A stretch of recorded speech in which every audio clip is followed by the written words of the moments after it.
Welcome to Asylum Atelier. Welcome to our creative discourse. Welcome to my studio. I'm happy to be back. I'm sorry I was absent for I guess it was a month. First of all, I want to apologize for ruining our beautiful schedule and momentum with being here, painting together. Painting alongside and creating something that happens to be a big part of my creative process and big part of my day-to-day painting. Unfortunately, as you might know, there are hundreds of things that can go wrong. Nothing actually went wrong for me. It's just the amount of work that I had to do behind the scenes regarding to my trip to finish my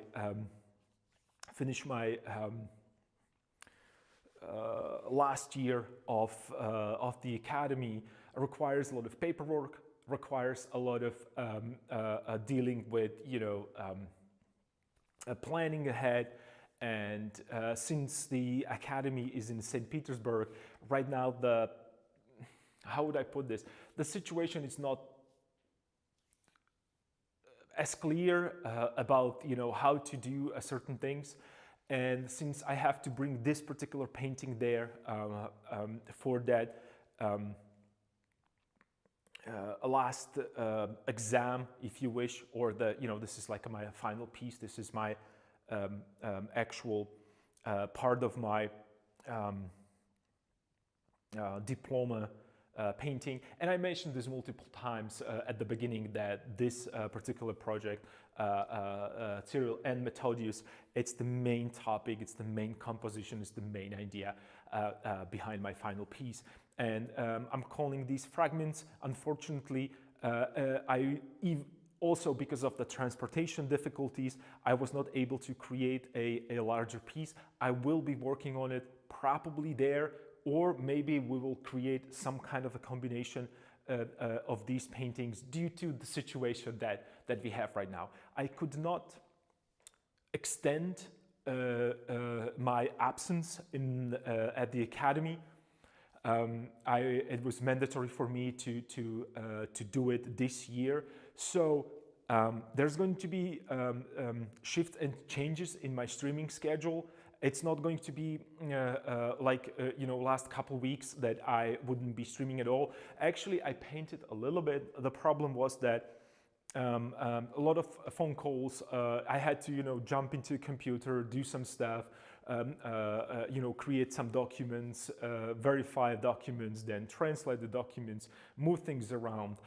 As you might know, for those of you who follow me or you watch the streams regularly, you know that I also applied for another university here in Slovakia, which I got accepted. It was awesome experience. So I had to deal with that kind of administration, not necessarily difficulties, but since I'm not necessarily 18 years old anymore, or 19, that's usually when we go from when we actually apply for universities in my country. There was I already have experience from different countries. I studied at different universities. Some of that credits I can transfer. So we dealt with a lot of kind of maneuvering and trying to figure it out how to actually put this all together. As it is right now, it looks that everything's gonna work out. But still, I'm like a specific. My application was not a standard one. I had a lot of a background. Even during the exams, we kind of discussed with the committee that I'm just because of the body of the work and the stuff that they do, they kind of understood that what the level of my painting is and drawing skills. So we're trying to find the way where to place me, because at very beginning, first year, when you as a student are getting introduced to you know, like that academic drawing. It's not necessarily for me anymore. So there's a lot of things, a lot of moving parts, and trying to, you know, fine tune things so the school has everything it's supposed to, not only here in Slovakia, but also in St. Petersburg. And I also communicating with some schools in US where I used to study. That was kind of a behind the scenes, and I tried to do a couple streams, and I tried to create that kind of a vibe of that, you know, not vibe. I was trying to create schedule where I could stream in our, you know, standard time that we got used to, which is the perfect daylight, and we can just continue working on for a while. It didn't work because my phone was ringing. I was receiving text message and emails that I had to respond, and I couldn't focus on the painting 100%, and I was not there 100%, and I was not here with the stream 100%. So it kind of it didn't feel right. I sort most of the things, so right now we're good, and we can go back to focusing on painting. And even though I was not present here, I hope that you guys will continue with your work. I hope that you took that, you know, couple weeks to maybe not necessarily change things, but maybe push yourself and do even more mistakes, even more experiments, even more these crazy creative solutions to your compositions. And I'm happy to be here again and hear about them and talk about and discuss and create again that kind of atelier environment that we actually share the knowledge. I'm not here to teach you necessarily anything specific. I'm here to share with my experience what it is to be a painter, and also what it is to be a painter who's trying to actually finish his degrees because they're required for my future. Even the best business endeavors, and even a visa. These days, getting a visa and working visa requires to have, you know, you have to be really that qualified person, and you cannot be qualified person in the eyes of government unless you have a diploma that you are. This is kind of this is like a proof of your qualification. So I need to get that as well for myself. These are not excuses for me. I know that I should have scheduled this better. I know that I should have think in advance. Unfortunately, since this is a new experience for me, to being behind the scenes, front of the camera, not only behind. I kind of mismanaged that, or not necessarily mismanaged. Remember, I talked about scheduling myself for paintings, and we talked about that long kind of a process of you thinking, oh, I can do this in 2 weeks. So if you think that you can do this in 2 weeks when it comes to painting and you're not sure, double it and then double it again. And I didn't do this simple scheduling or time management formula. I did not apply it into a streaming, and I should have. And it kind of blew into my face out of nowhere. So yeah, no, I have no apology for not being here. The only thing that I am really sad about that I missed these really like intense sometimes conversations. And when I say intense, I don't mean that we're arguing. I mean that the kind of a creative vibe that it's around is just so uplifting, and it's helping me tremendously. And when I mentioned in the chat that I really, really, truly, this is a treasure for me to be here, I really mean it. I'm doing it because I want to, not because someone, I don't know, no one is forcing me to do this, no one is paying me to do this. I really, really enjoy to be here. So let's get back into painting. Let's just forget this mess of a schedule that I created in the last week, and let's go into painting. And I will slowly, as I paint and as we discuss what to do with the painting and go into our, kind of a painting setup, talking about the compositions and pigments and, techniques and so on and so forth. Slowly, I will just try to ease you in everything that happens during these couple weeks.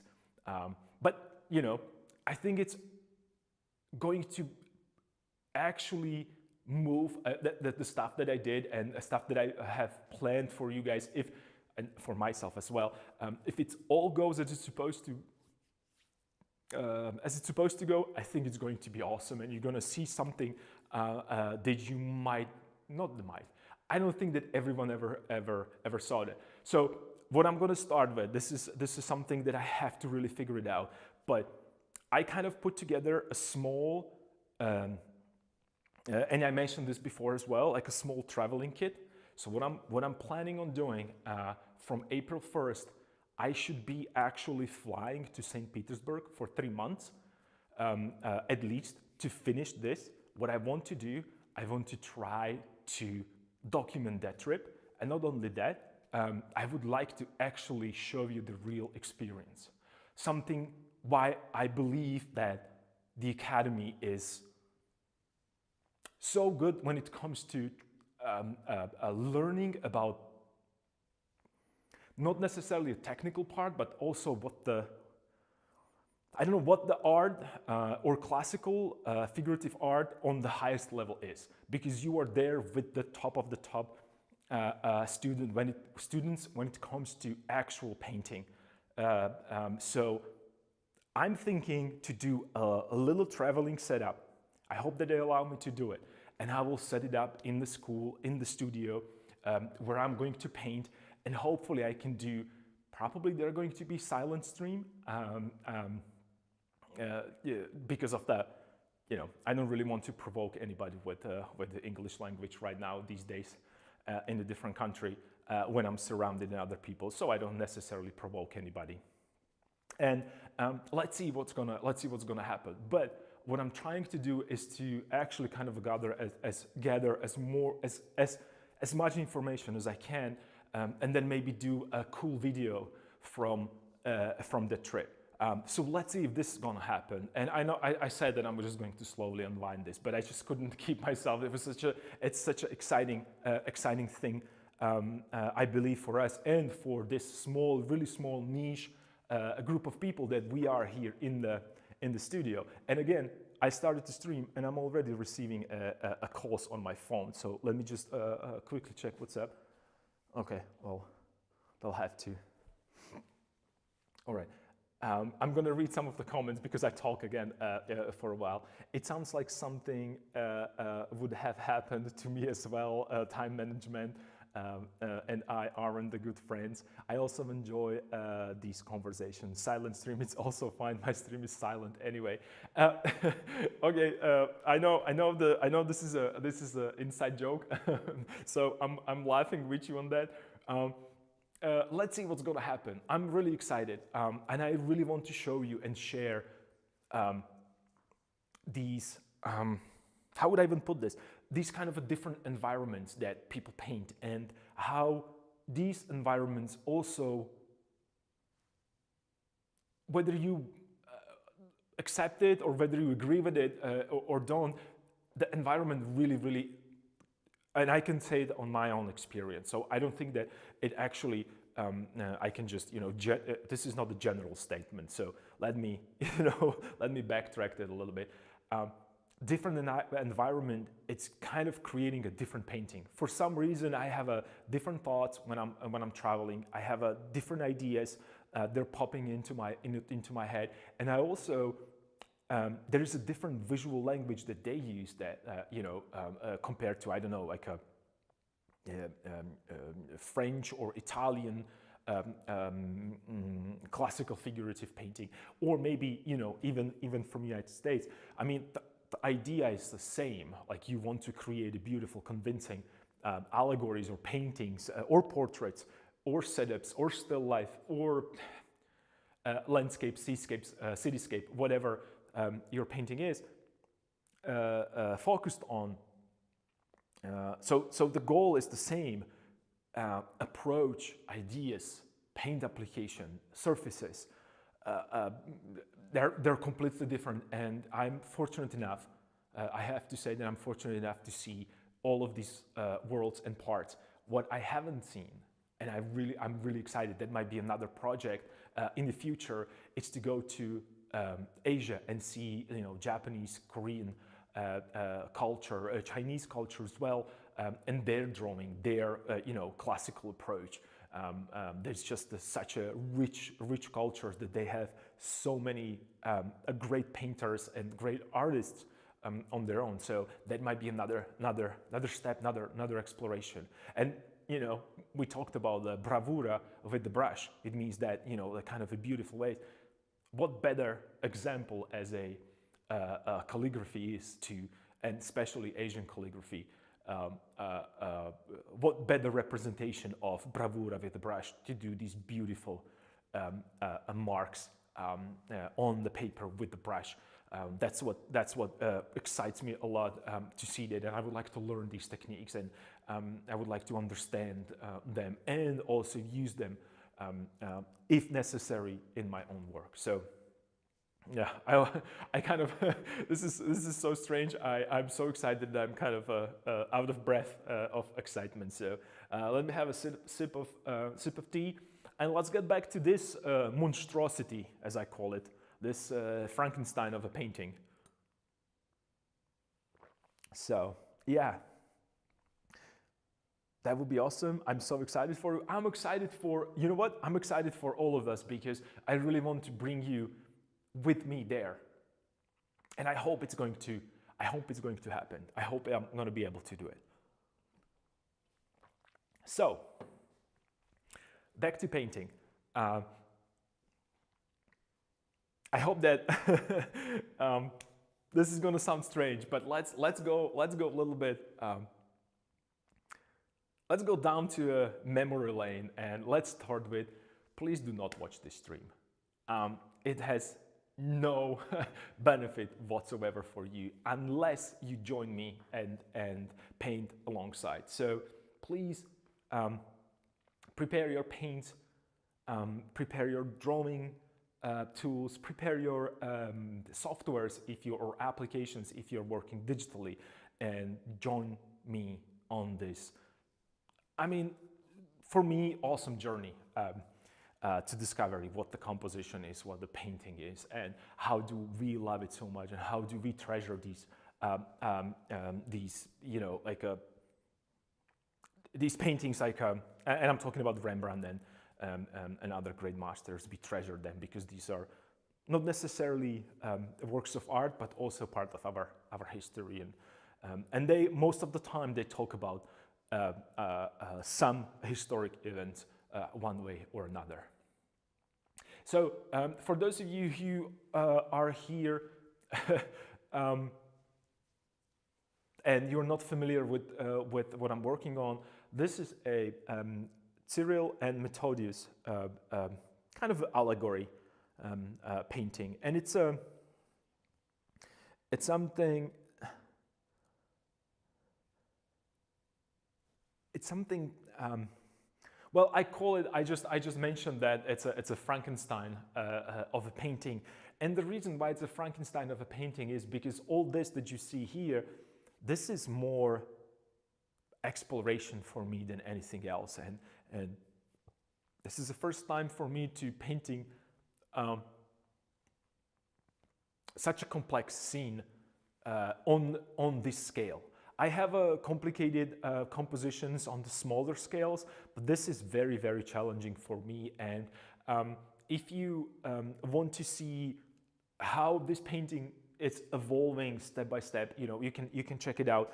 There is every stream. It's also uploaded to YouTube, so you're more than welcome. Actually, I'm streaming it live on YouTube as well. So you're more than welcome to check previous streams and see how this evolved, like how many changes we did together after the conversation, after all these creative discourse streams that we had together. And I feel that this is not only my journey, but this is, it's part of the stream, and I feel that you guys are part of it as well, because so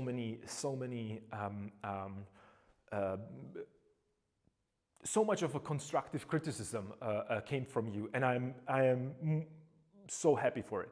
And I love the idea of that kind of exchange of information, and then maybe I brought up some new ideas. Did you test it? And then you gave me a feedback of how it worked. And I think that that's what the education is about, and that's how I learned to exist in the atelier kind of a setup. There is a bunch of great artists, and I want to show it to you later when I'll be at the academy. And you can see the concentrated kind of it's a space with a lot of people that have the same mindset, and they want to create something visually pleasing to look at. And it could be like something, it might be very subtle and soft, like something like Andrew White would do, or it could be something more like a challenging visually, or maybe even more like a controversial, like would be, I don't know, it would be Odd Nerderum, or maybe Vincent Desiderio. I think that he has a couple controversial pieces on his own. So being there, it's going to be, again, a little bit more difficult for me, because you're going to have another great painters next to you, and you're going to be compared immediately one-to-one, not as a people, but as a paintings. And I don't think that there is a better immediate feedback than that. So I'm looking forward to that as well. And being here on the stream created that kind of a artificial atelier. And when I say artificial, I don't mean that it's unreal. It's more like it's that modern way of digital atelier, even we can call it. And I'm happy to be here. So truly, this is a treasure for me, and I want to treasure it as long as I possibly can. So,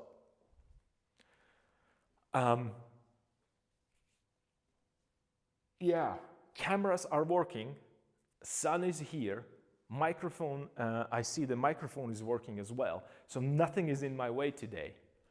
Let's see what is going to break first. Is it going to be me, or is it going to be some of my equipment? So yeah, when it comes to this painting, I did a couple adjustments, and these are not necessarily adjustments. I wouldn't even call them adjustments, but you can see, where is my pointy stick? Of course, it's just all the way here. So this is what I'm thinking about, and I'm gonna let you in on I don't want to say a secret, but I have a difficulty. Not difficulty. Let me rephrase this. I was looking at this painting, and I was dissatisfied with. I don't want to say with anything specific, it's just overall feeling wasn't there, and I couldn't quite put my finger on what's the issue, or what seems to be an issue for me, not necessarily in terms of like, I know that there are plenty of things that are not developed, but overall something was off, and I went through a lot of paintings. I searched and I browsed through the books, and I was looking and searching for what's wrong, and I couldn't find the answer to this. So I went to checklist that I have in my head when things aren't the way that I want them to, right? So first, what I did, I felt unhappy with the fact that it feels flat. I don't know about you, but I have a feeling of flatness. I don't feel depth. Is it me being just too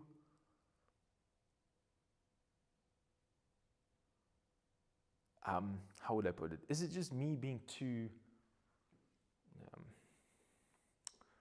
what would be the word?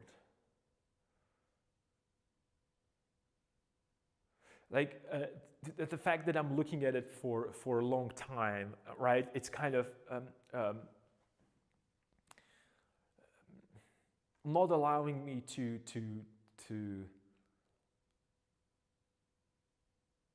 enjoy this painting as a viewer anymore.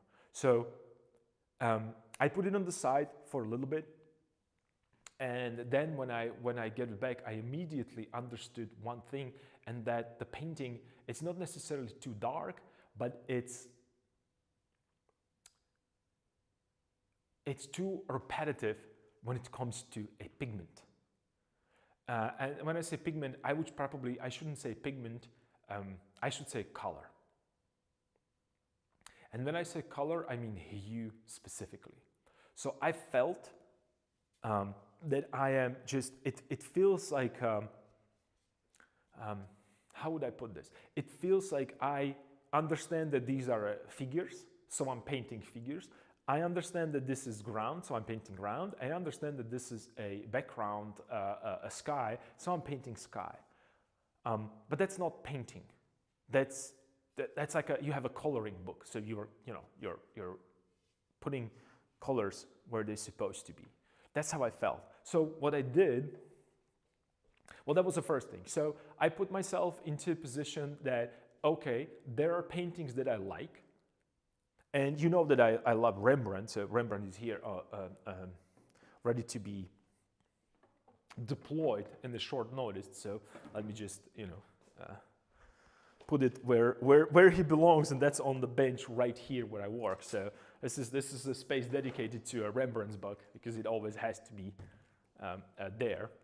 So let me just move it there. I move it on the side with other books that I was using. So back. And you can see on the top, it's my other good friend, Bruegel. He's another famous painter, and let me just type it in so you know what I'm talking about, or who am I talking about, or whom? What is it, who or whom? I have to check that.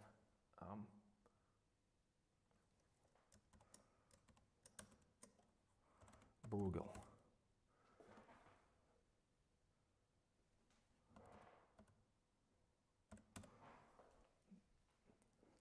Okay, here we go. But I can also, I think that I could show it here, so you know what book I'm talking about. I just don't want to do, and this is, again, I'm not being paid for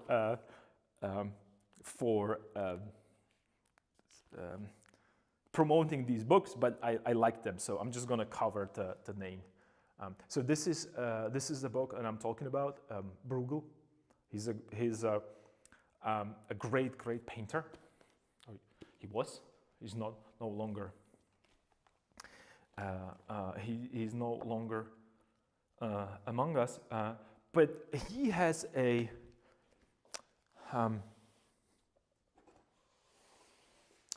How would I even describe Bruegel? I have to say that you have to be kind of. You either are a fan of a Bruegel or you aren't. That's how I can, because Rembrandt, you kind of accept that he is the master, right? So I don't think that I know anybody that would say that, oh, Rembrandt, he doesn't even know how to paint, right? Or Rembrandt is on such a level that masters love him, and just even regular people. When I say regular, I mean people they're not involved in the painting or in the art whatsoever, kind of know who Rembrandt is, and they are not offended by his work. Quite the contrary, they're like, oh, this is what we think painting should look like. It's not necessarily what Bruegel is about. Bruegel is it's a specific beast, I would say, when it comes to painting. And when I say beast, I mean it in the most positive way possible, right? It's just the quality of his paintings are just, you know, top notch. And the reason why I was, you know, like, I was looking at my painting and I was looking at Rembrandt and how would I put this?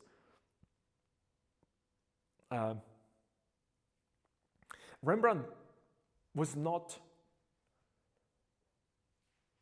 a landscape painter per se. Let's put it that way. And when I say that he's not a landscape painter, I don't mean that he's not capable of painting landscapes. It's just at the time that he lived, the landscapes they were not painted outside because of obvious material issues. Because we didn't have a paint pre-mixed in the tube, we didn't have these small, you know,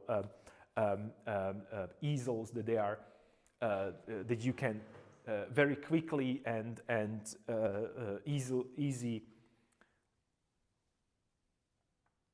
You can Okay, I said there are no problems with the camera, and it already is a problem here. So let me just address that problem. My very ghetto setup. Okay, I apologize for that. See, and this is the problem. This is the problem that I had with me streaming while having to deal with some other issues because I have a phone calls. My phone's starting to vibrate and it's just everything moves. All right, we're good, we're back. Let me switch to maybe a focus mode and switch off the... Are you typing your phone? Yeah, I'm typing my phone. So this is the state of a painting that we are in, you know, so let's embrace it. Let's embrace it. It's just kind of my thing.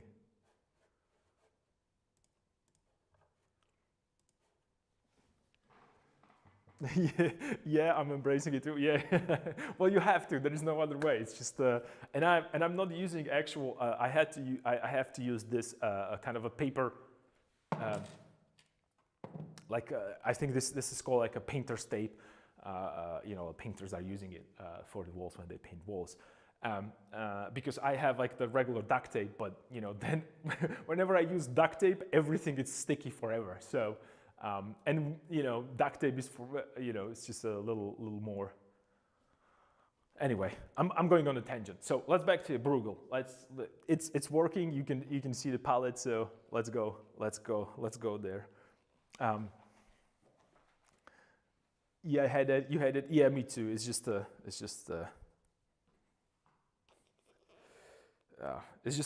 really difficult. Well, not difficult. It depends, you know, because I use my phone. I have to hold it. I have to put it into my pocket, right? So when it's all duct tape, you know, it look kind of ghetto. I already look ghetto, but when it comes to my devices, they're you know, they have their own character. Anyway, let's get back to Bruegel. And the reason why I was so happy that I got this book as a Christmas present is that Bruegel has some beautiful, beautiful scenes. I mean, you can tell that he was really into painting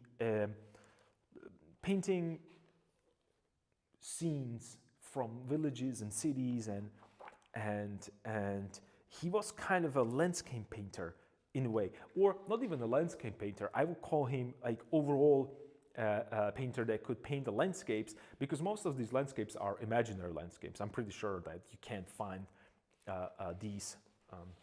Maybe put it here. I hope my palette is completely clean. So I'm looking on some of these beautiful.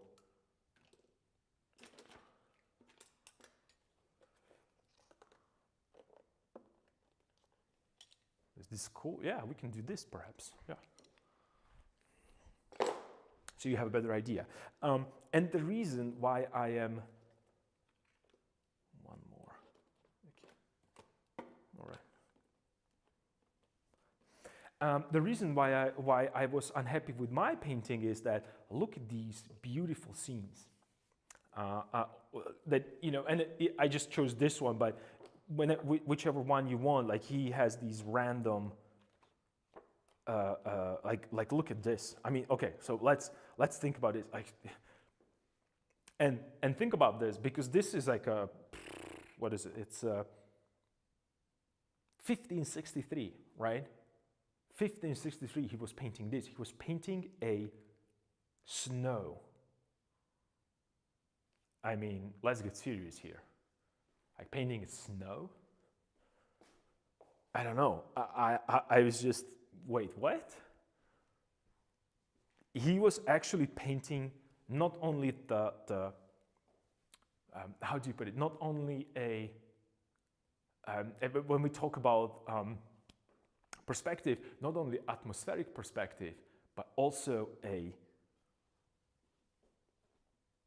like atmosphere that is happening in the winter. So going back to the one that I had open, I mean, just, you know, I mean, this is from imagination. I mean, this is almost looks like, and this goes out for all of you who are into entertainment art and into these like a kind of a, you know, like a imaginary landscapes and characters and so on and so forth.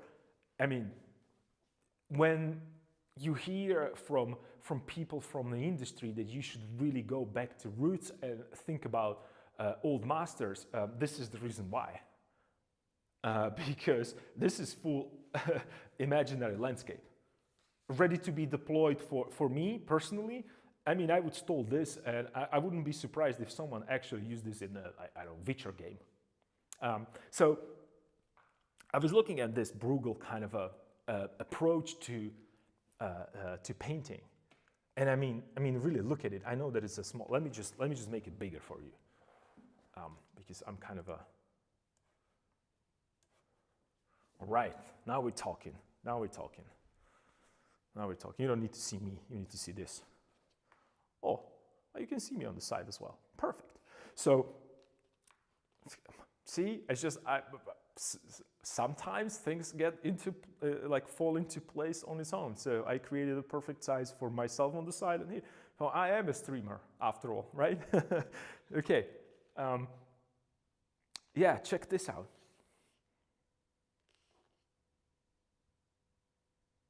I mean, 1500s, you know.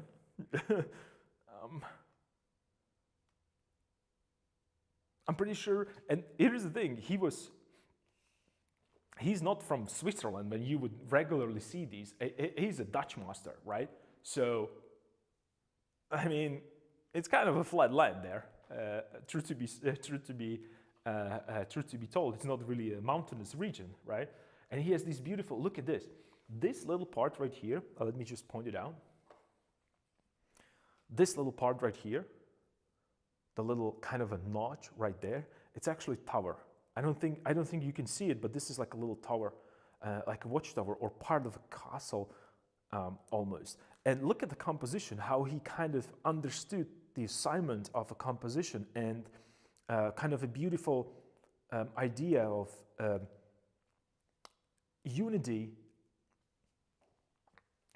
within the variety and variety within unity that we talk about a lot here. So we have these towers right here, you know, going vertical. So he kind of added these little, like, I don't think that a hill like this exists ever. Like this, it's just kind of this is pure imagination for him because he needed that rhythm, that beautiful, beautiful rhythm. Look at it. And then he complemented it on this side. I'm loving it.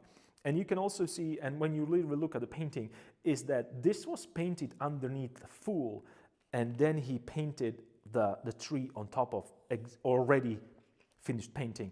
How do we know that? Well, because it's kind of fading away and you can see the lines behind and underneath, and everything is painted underneath. You can also see this in the works of Botticelli. He's very, very precise painter, and he tends to paint the whole scene, the whole building, or the whole room, and then he put the elements on top of existing painting. So everything seems that it's on the right place because everything was painted beforehand, and you can beautifully see this in his paintings because the like alizarin crimson or the red pigment, it's fading away, and you can see everything that it's underneath, and it's beautiful. To see the process and the thinking process behind it. You have like corners right here, which is almost completely, it almost seems like it's on the underpainting showing through right here. And it's not like, I'm pretty sure that it is underpainting right there because it's a very thin paint showing through there.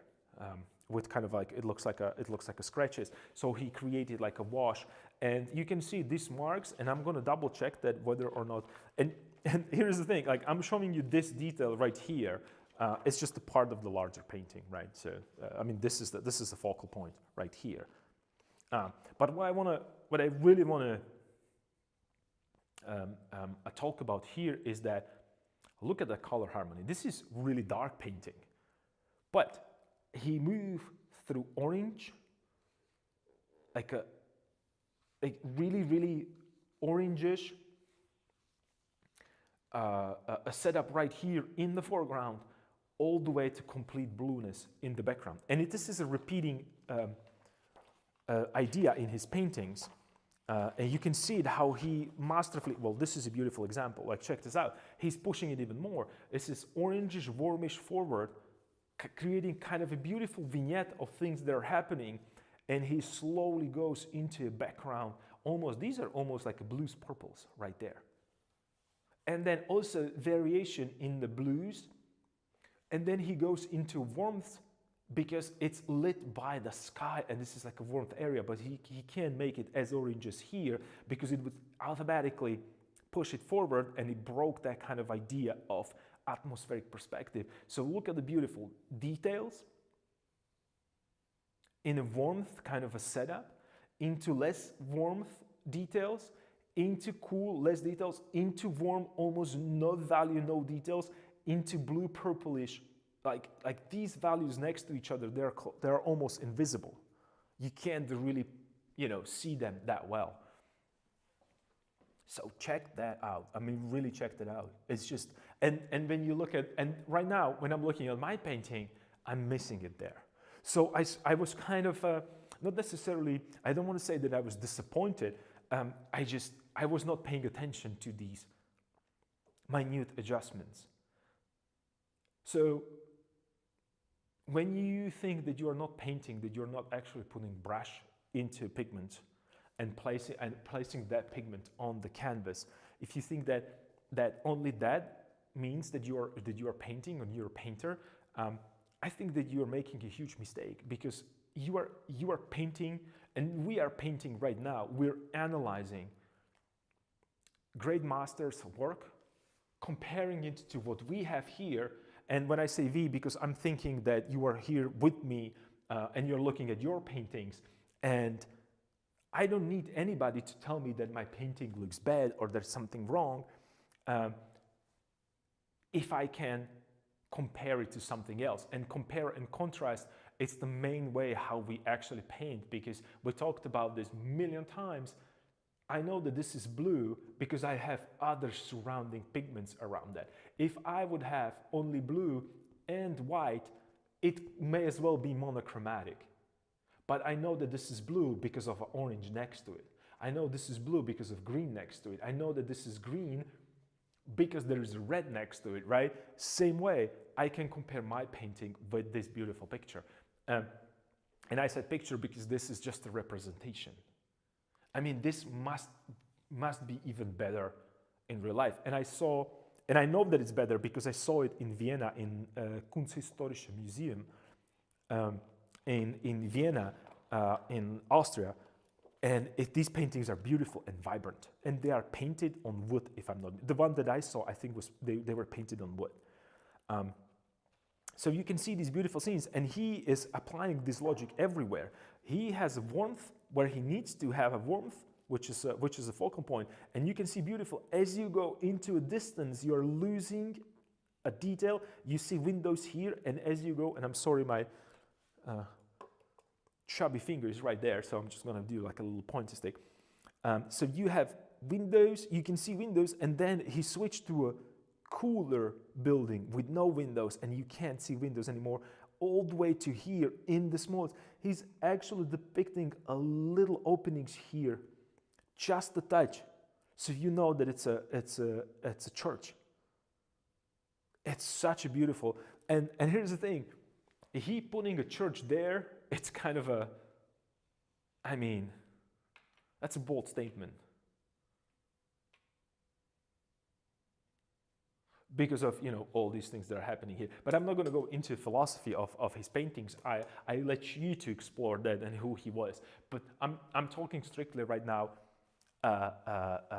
not necessarily compositionally, because we can talk about the composition as well. But, you know, like, we have that kind of orange, warmish things happening here. And look at these green blues, how they go into distance.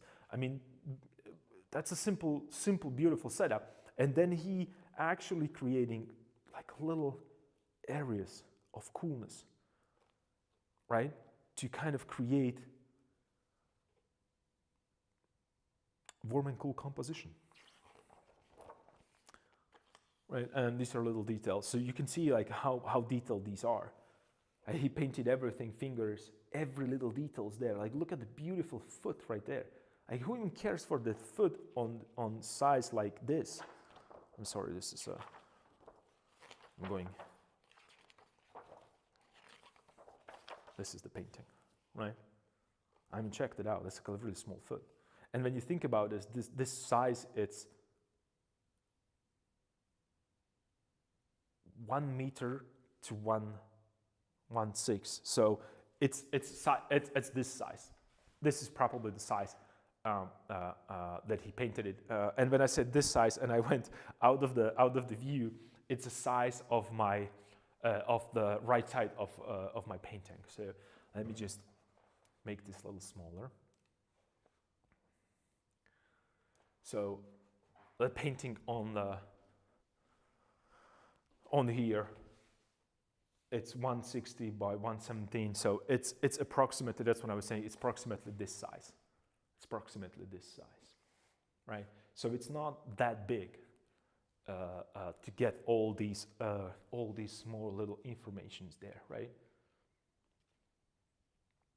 So I was looking at these paintings of his, and I realized that this is what I'm missing. I'm missing the beautiful progression of an environment, right? And it felt to me that I just went from, how would I put this? It doesn't feel coherent to me. It feels that the ground that is here connected into a background. And compositionally, I think that it needs division. Because then, when I'm thinking about that, I have a positive space, which would be the figures, and then I have a negative space, which is a ground and background, and they are kind of the same, right? So it almost feels that I have this whole ground plus a background together as one shape, and compositionally it doesn't work for me. Right, so this is what I kind of understood with the painting. So I slowly started to, work. And I told you that I have a problem with this guy and with his face and the position. So I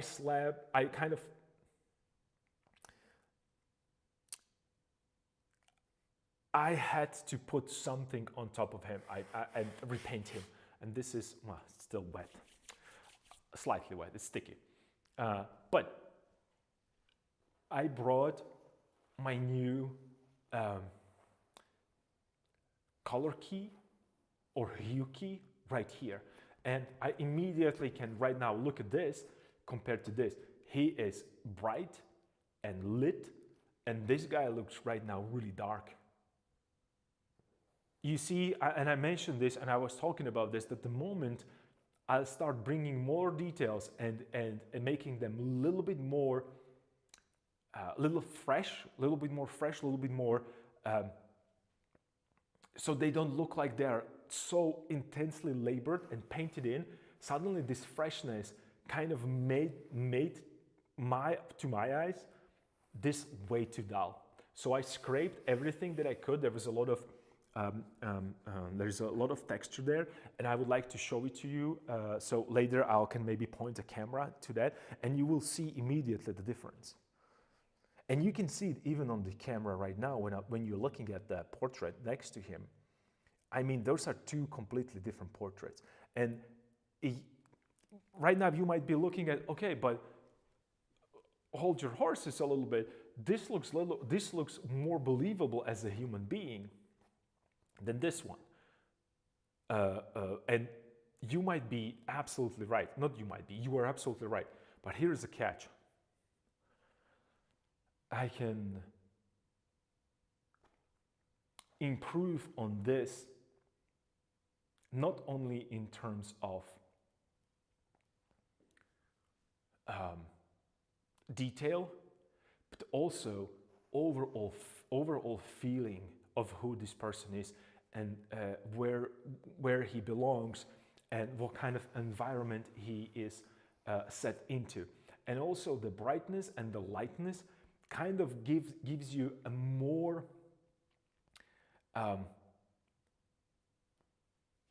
more to play with. So right now I can tell that I have to start adjusting this portrait or keying it in to this portrait to see how far I can push it and how light and fresh it could be, because it got really, really dull visually for me. And also comparing it to other paintings that I was working on. So I'm gonna do this, I'm gonna push it. And remember, this guy was painted in, and you remember that he was painted in. I have repainted him. It's just, there is no, like I said multiple times, 100 times, million times during these streams, I will rather have a bad painting than some kind of a mediocre, another okay portraits. Yeah, they're standing, there is nothing wrong with it, but why should I look at it? I don't want that. I'm going to risk it, and I have to transport this painting. It's probably going to be wet. It's going to be pain in the rear, but still, it's a painting, and I have to deal with it. I have to deal with it. I have to make it work. So yeah. So let's get into it. Let's push.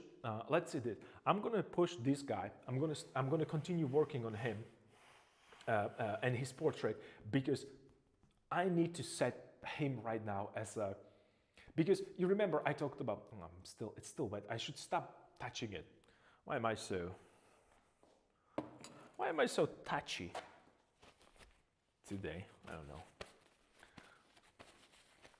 I just like the surface. I mean, I wish you could be here and really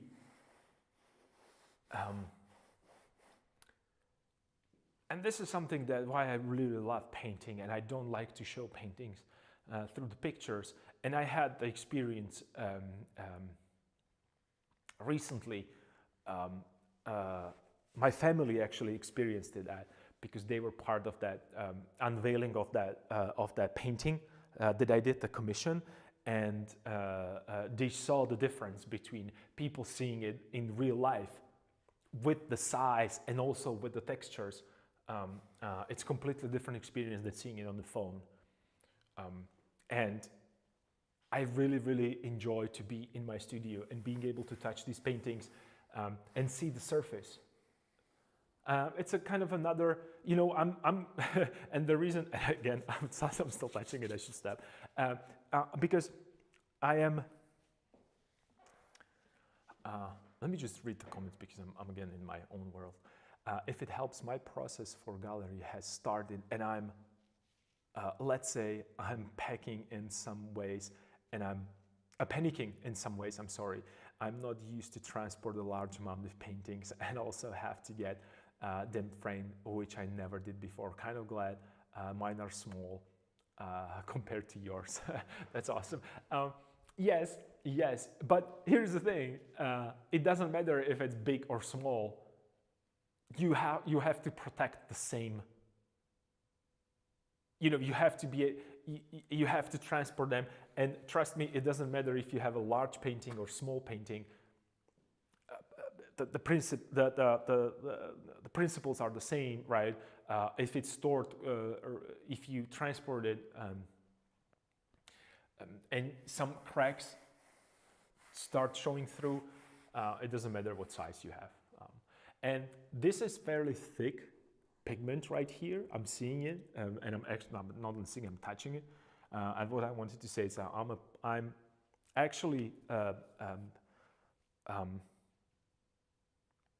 how would I put this? I activated another sense, which is touch, and I wish everybody could actually come to my studio and feel the painting, feel the roughness of that painting again.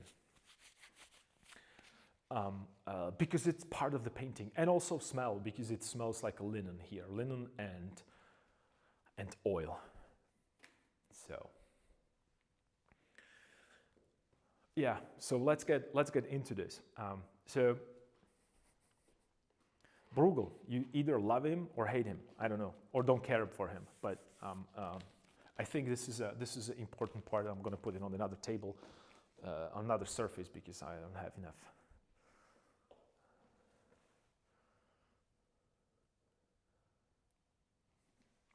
I signed up exactly for the experience because I'll need it. So yeah, it's not just me. I like to touch my paintings. Love those textures. Yeah, it is. It gives you a little bit better understanding of what painting is when you can be in a room with that particular painting that you like. And it goes for Rembrandts. I don't need to talk about this one because this is nothing compared to Rembrandt. This is just an attempt to paint. So yeah, let's get into this. A little bit more, I'm gonna push a little bit more saturation.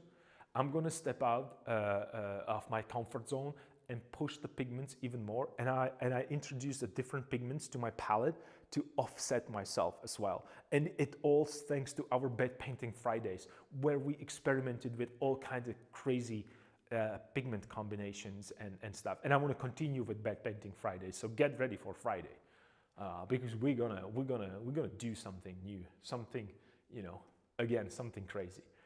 I don't know what it is going to be, but it is going to be crazy. So yeah.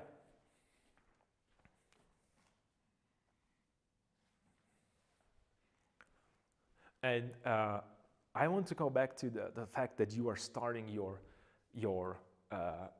starting to prepare for frames for your paintings, and starting your gallery exhibition. That's awesome. I'm so happy to hear that. I hope that you will, at least for us, that I can't be there. I wish I could. To see your paintings and also support you with that endeavor, because that's awesome. And unless you really go through that, setting up the gallery, preparing things, and have that feeling of what's going to happen and how it's going to be received, it's that the beautiful part of putting a gallery together. So I envy you that you have that little like, oh, what's going to happen? I'm so afraid. And I have the same thing right now because I'm traveling, but it's beautiful. It's something that you're going to cherish for a long time. That kind of a feeling. So embrace it, enjoy it. It's yours. I just I love it. I love it. I love it. And I also wish that you will do a little, at least for us, like a little. Like a photo session. So at least take a couple pictures, not necessarily only of your paintings, but the atmosphere of the gallery. That would be awesome. So we can be there in spirit with you. At least. I'm sorry I can't be there, but I wish I could. I wish I could. Actually, let me ask you this. If it's not a secret, could you please let us know what's the date of the opening of a gallery, and how long is it going to be on display? So maybe in some crazy miracle, I would have a chance to just swing by and check it. That would be awesome if I could do it. It's April 3rd will be the opening date, if I recall right. April 3rd. April 1st, I have to be in St. Petersburg. Why is it? For how long is it going to be? There will be drinks and snacks. Oh my God, that's exactly what I love about these exhibitions. There's going to be artists talking. It's going to be awesome event. I'm so excited for you, and also I envy you and I'm jealous. You know what? I don't want to even talk to you right now. I just, I thought that I have so, I thought that I am fully, how would I put this? I thought that I'm fully okay with me traveling somewhere else and not being here, because I'm really going to miss my studio. But I'm not. Obviously, I'm not. Right now, even your gallery opening. I'm not that social, so it'll be awkward. It won't. Don't worry about it. It won't. And this is another thing that I wish I could go and support you there, because I know how hard it is to create, and then it's part of your thoughts, and you are sharing these ideas that you have through paintings, and I always feel naked when someone's judging me in this way. Truly, I would rather be probably naked, because this is more like my thoughts and feelings are being judged, and I know that it might be awkward, and I know it might be difficult, but trust me,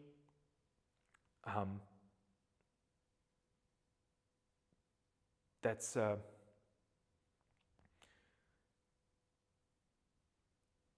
I don't even know how to describe it, even though it might feel difficult, and it's easier for me to say, because I'm not going to have a gallery opening within the month, but I know that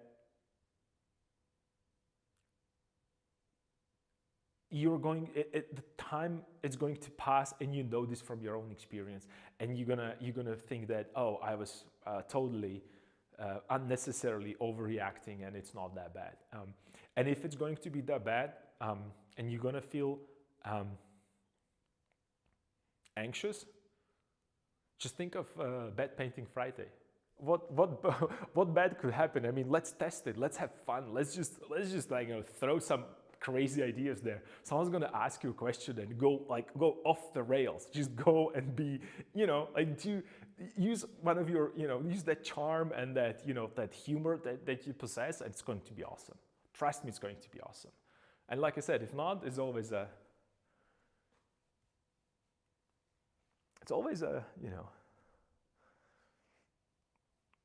it always could be a Bad Painting Friday. Everything, whenever something bad, not necessarily bad, but something complicated is happening to me, or I have some, some weird feelings about stuff, or I'm, anxiety, I go into the Bad Painting Friday mode immediately.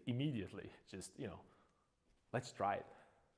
I'll do that, thanks. Yeah, do it, do it. It's gonna be fun. I should probably, there was something that I was thinking that I saw so many other people actually making money off of merch. So we should do some merch together, and we should have like a t-shirt, Bad Painting Friday or something. I don't know, you know, I'm not really a marketing person, so it's just a fun idea. All right, let's put the gloves on. That would be awesome, right? Bad Painting Friday t-shirts would be awesome. Can you imagine that we just randomly, like you're walking and you see someone with a t-shirt Bad Painting Friday? That would be just, oh my God. That would be pretty funny. I would laugh at that. I have to say, I would laugh at that.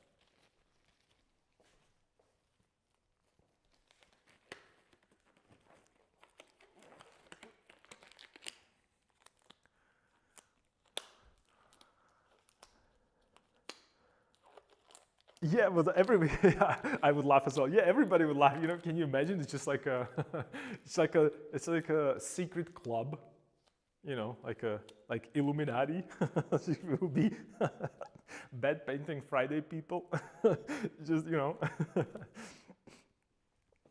But instead of, you know, overthrowing governments and, you know, creating these crazy situation, we would meet and discuss behind the closed doors about the difficulties with painting. Yeah, that would be something. That would be awesome movement. Yeah, that would be awesome movement. It's just a bunch of people desperately trying to improve their painting skills by experimenting with pigments. Have a secret. We should probably have a secret handshake as well. You know, or like a rings or something. And also, we should have a, you know, like a secret discounts in the stores. You know.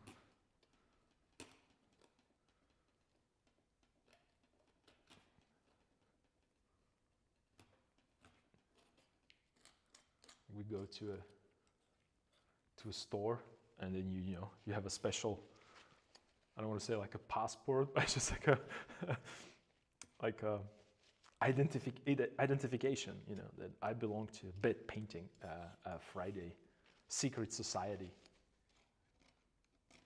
where we're trying to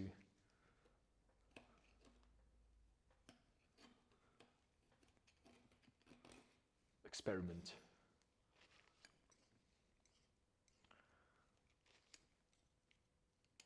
It would be like a combination of I can imagine that it would be a combination of I already love this idea. Let's start the club. Yeah, it's just I'm thinking that would be like a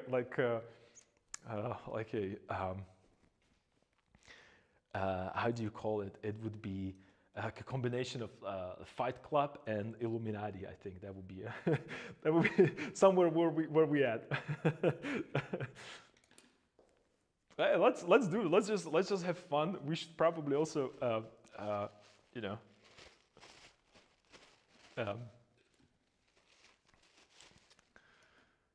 Create some merch, so we have something to show.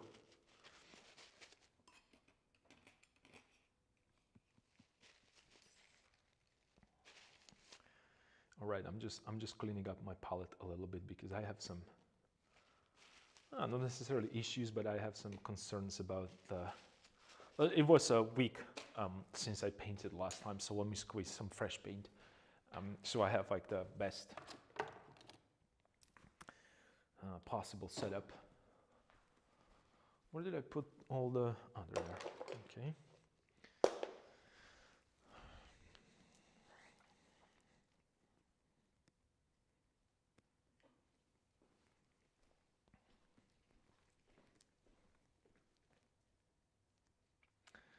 I'm using old pigment for underpainting at the moment. Normally I would use transparent red oxide or burnt sienna or something for that.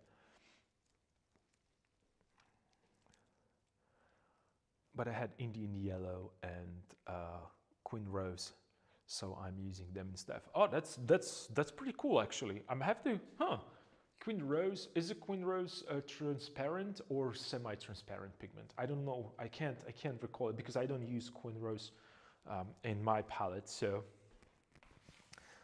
I can't remember off the top of my head. But having a because red oxide I believe is transparent.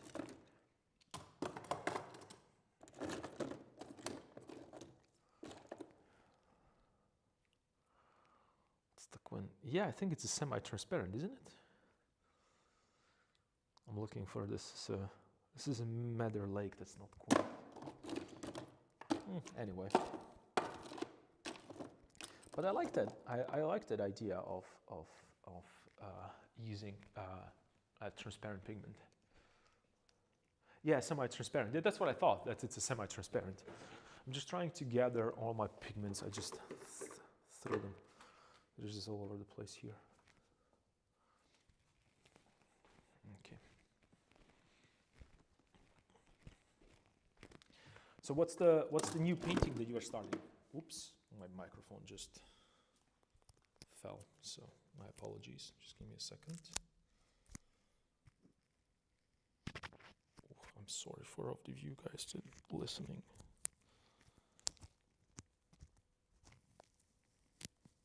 I have to reattach it.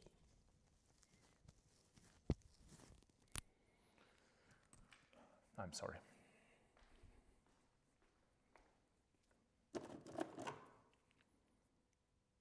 Yellow ochre light.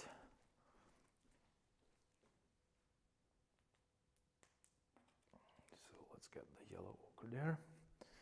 So today I'm going to be focusing on that portrait. So I'm going to go,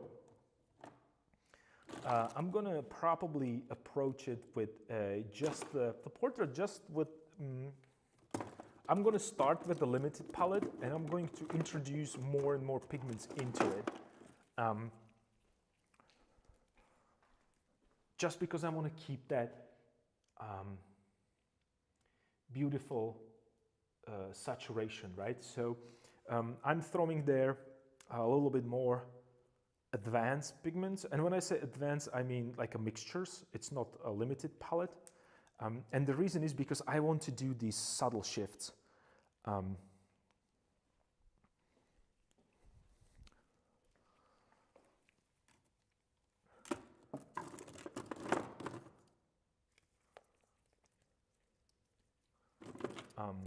So let's see how far I can push it.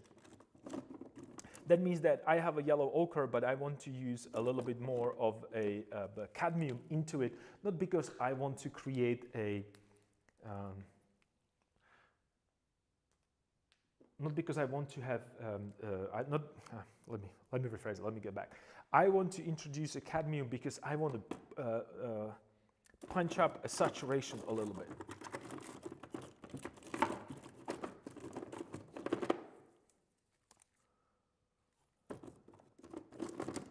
So I'm looking for, and as my red, I'm using English red as my darker value, darker cooler value, and vermilion or cadmium red light as my lighter value. So what I'm doing right now, I'm switching, not switching, I am adjusting my palette so it better serves to a, or it better caters to my needs right now, right? So that will be something that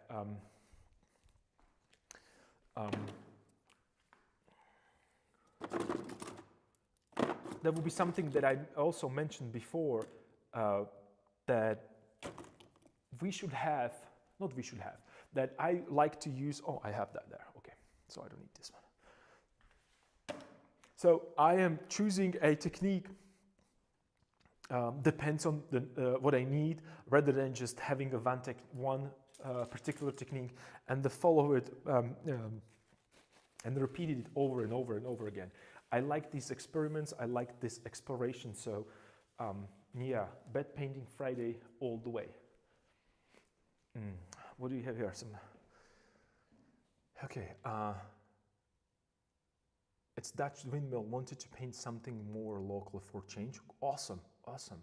It's also slightly more complicated to test my knowledge from the book I'm reading to apply all I've learned from it. That's awesome. That's a great subject.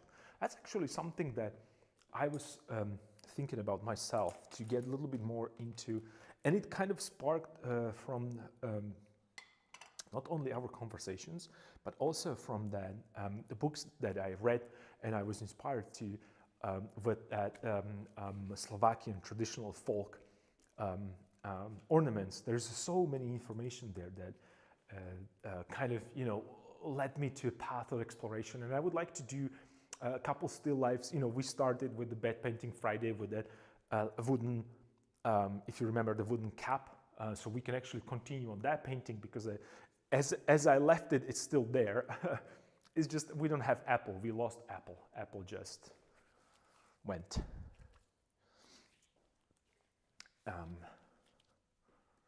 All right. So let me just go get a.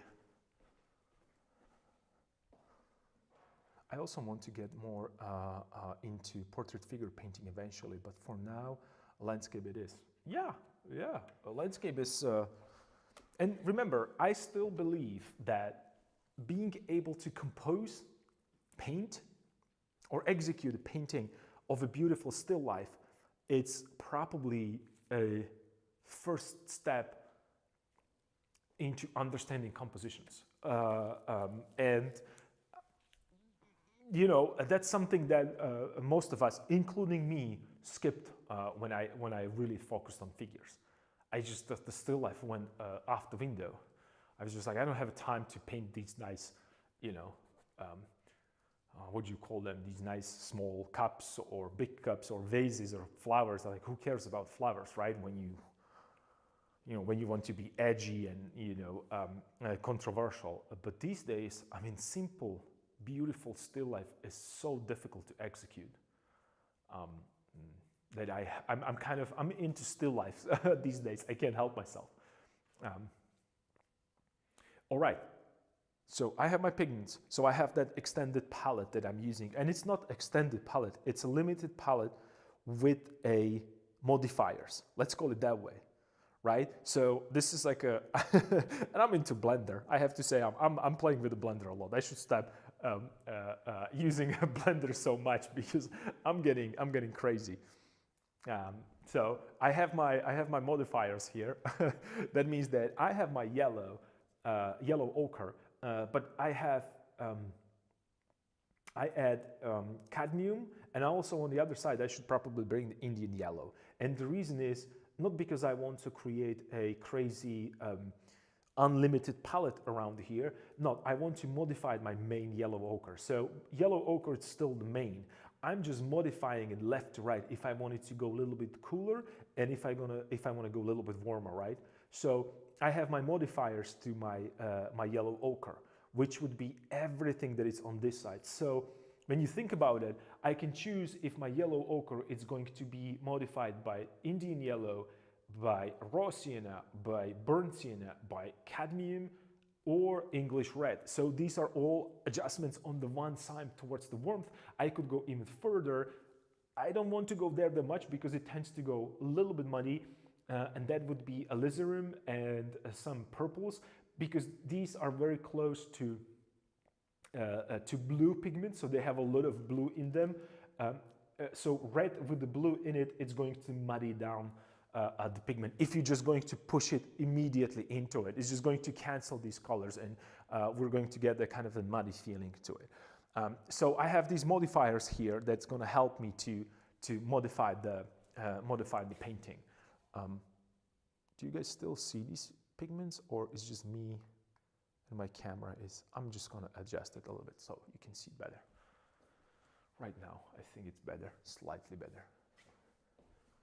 Let me maybe adjust this a little bit.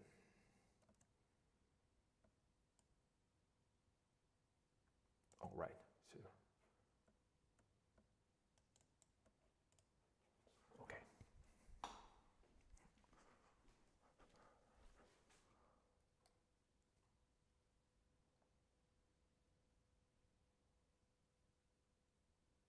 right. Cool.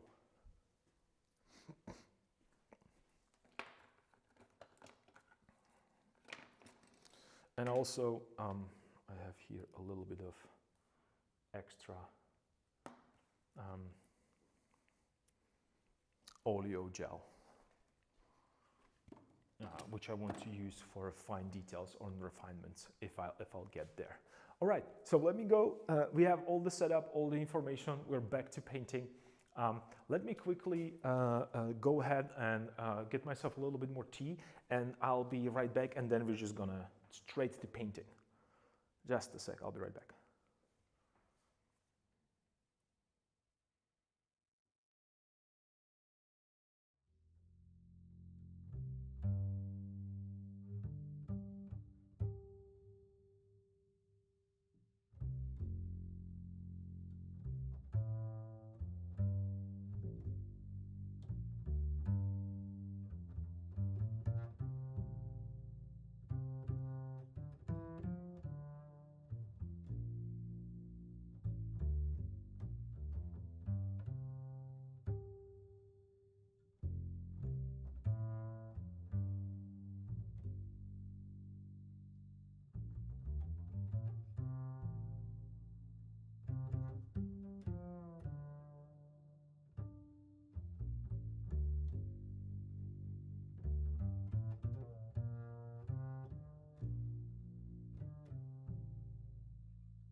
All right, I believe I'm back.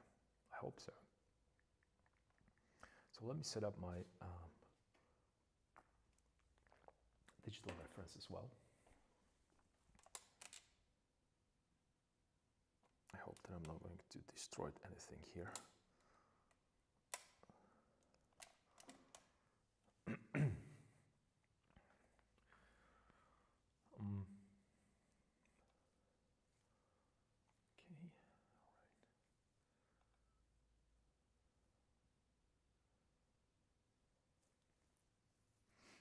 all right, cool. So,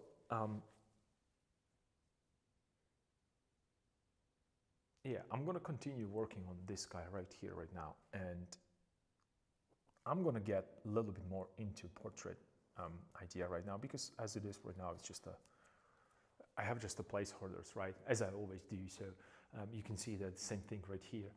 I did the same thing here.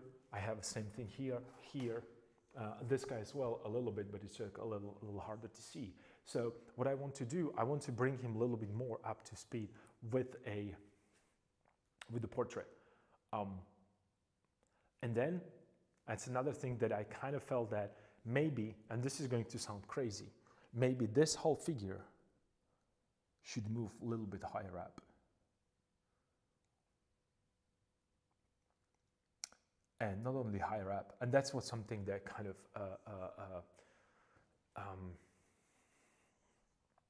that's probably something that needs to be done.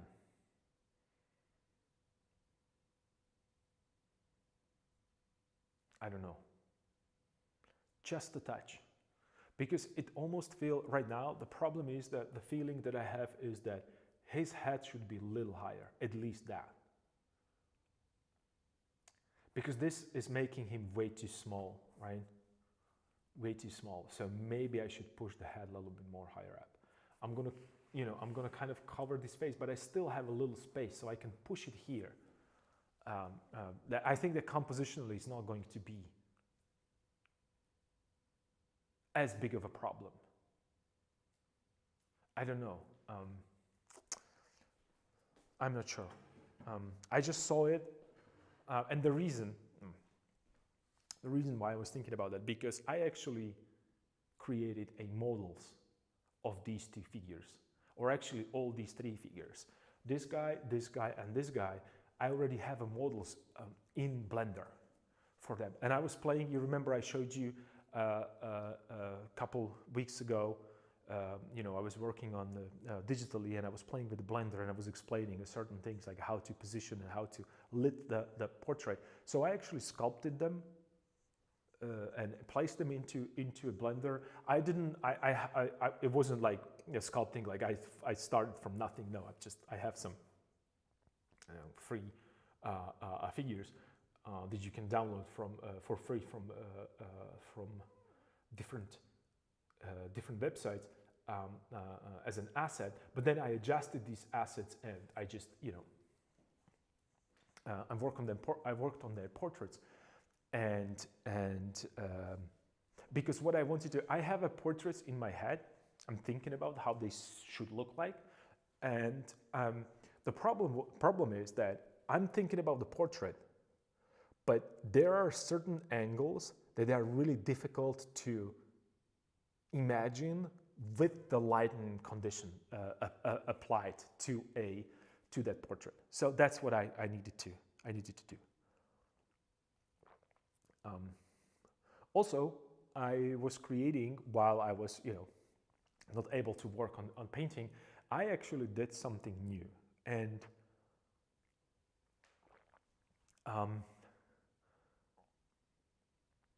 when I said something new, it's not necessarily new, but I was actually I was thinking about the fabrics and how they supposed to lay and how they should be lit. So I also add the fabrics to them, to these guys, so I can simulate certain movements and motions, which is, I mean, for those of you who are familiar with Blender, you know that software, it's just incredibly powerful. But also, when you start adding all these things, very quickly, your computer is going to crash multiple times, as mine did. So be careful with that. Don't overload that. Unless you have a powerful GPUs and CPUs, then you don't need to you don't need to care about polygons and vertices and all that kind of cool stuff.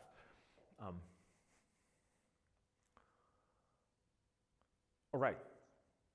So I have this guy, and I'm just going to I'll work on his portrait a little bit more.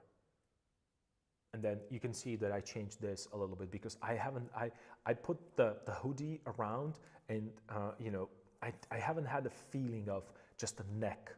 Like he felt like he's missing a neck. So I just lowered this, and it still works. These are just these fine tunes that I really have to work on. But right now I have kind of, again, that kind of a feeling of everything goes in the same rhythm. So, and that's why I realized that this is like a missing, like you see this part, this is like a missing, there's nothing happening here that's connecting them, and I have to connect them. Because unless I connect them the same way that these are connected, this doesn't even have to be here, right? Before it was connected through here, but since I didn't like that movement of this, something has to happen here as well. And why I'm saying this, because this is my logic behind adjusting this particular portrait, because I kind of feel right now that he's a key for me to start adjusting this and then going forward here. That's what I think. I might be wrong. Well, most of the time I'm wrong, but this is where I'm going to start. It might be a wrong move, but again, bad painting Friday. Who cares? Who cares? And I just mentioned that I want to move this figure higher up. I mean, who in their what's the saying? Who in their right mind would do this 2 or 3 weeks before me actually moving this to Academy to show it? I don't know who would do that. Probably crazy person. I don't know. It always comes down to the fact that if I don't like it, it should not be there. So, I kind of fight with myself. But anyway, that can wait for at least a couple hours. But maybe tomorrow I should adjust it.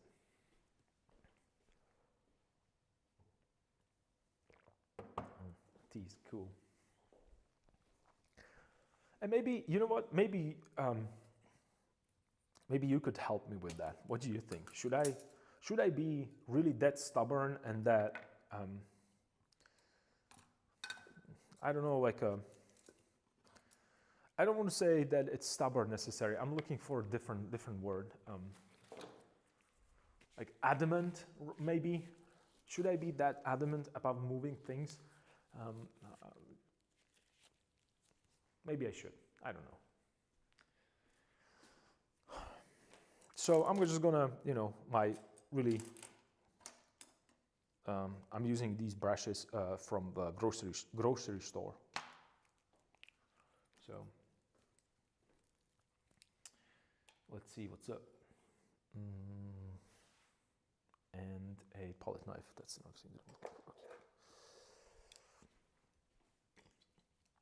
So let me just go and find.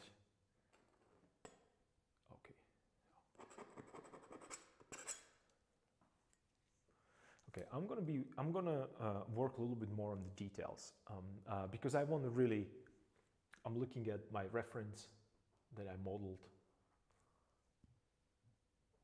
Maybe I could just cut a little bit here in, but it doesn't bother me that much because this is really soft.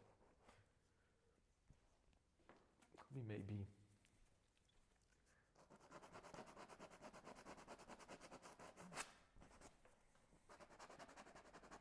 I'm sanding a little bit,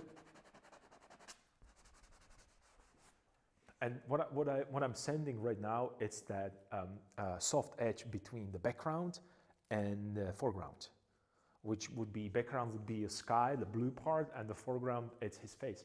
So I want this edge this edge disappear into a background, right? Because I want that nice roundness. This is the active part, right? And this is something that recedes into a background. So this is where I want you to focus your attention. And again, for this portrait, compositionally, this is going to be the softness that goes into a background. So I have to create a little bit more. And you can see this is all soft again, because I was working here and I'm just trying to adjust the relationship between them, right? So I'm aware of that problem there. And it also feels like the painting, since these colors and pigments introduce to each other, and they kind of, you remember I was talking about the cooking, we were talking about the cooking and examples that, like, well, put all the pigments together, let them introduce each other, like, let's just stew them together. The flavors are going to overlap and they're going to create something cool. I created this, and compared to this guy, this looks all dull, right? So this is my new key, so I have to adjust this. So this is in its stage like this. This is okay. It's acceptable as a painting that, or part of the painting that is kind of a volumetric, but it's not exciting. It's just these colors and pigments looks way too dull to me. So let's bring the saturation. Let's punch up the saturation a little bit more as well in these areas right here and here, if possible. And then again, this is way too blue. You remember I made like a whole sky blue, then was this, and that, and I'm layering it, and I'm starting to see these imperfections showing through, and it's getting even better and better and more complex, but still unified. And that's the idea. That's something that I'm going for.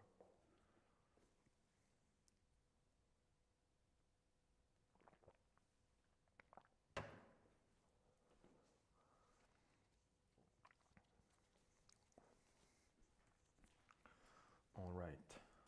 So let me also grab a soft brush. Or, I'm sorry, a thin brush, because I want to do a little drawing. I want to do a little drawing. And also, I forgot to set up my Rembrandt. Because again, when it comes to portraits, there's no better, I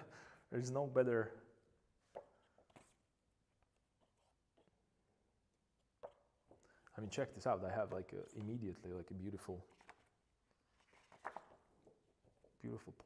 portrait examples here.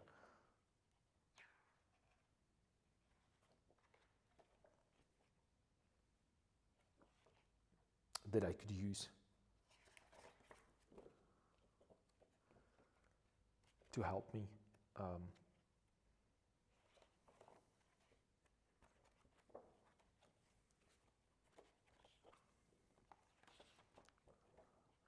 and when it comes to Rembrandt, again, I'm not trying to copy Rembrandt's portraits. I'm just trying to figure it out how, like, what needs to be done in order to create such a beautiful, vibrant representation.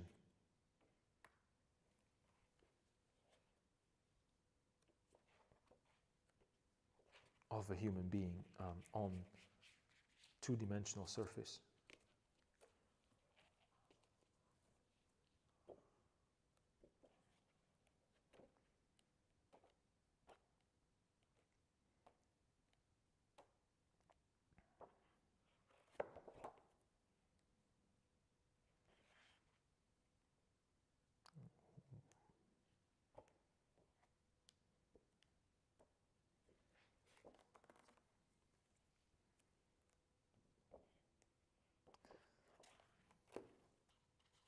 Okay, this might work. I can use this.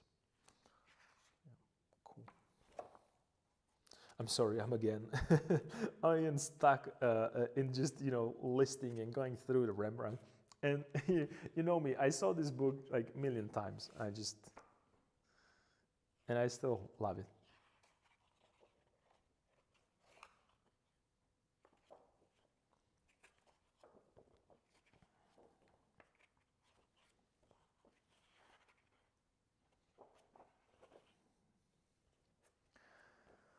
Oh wow.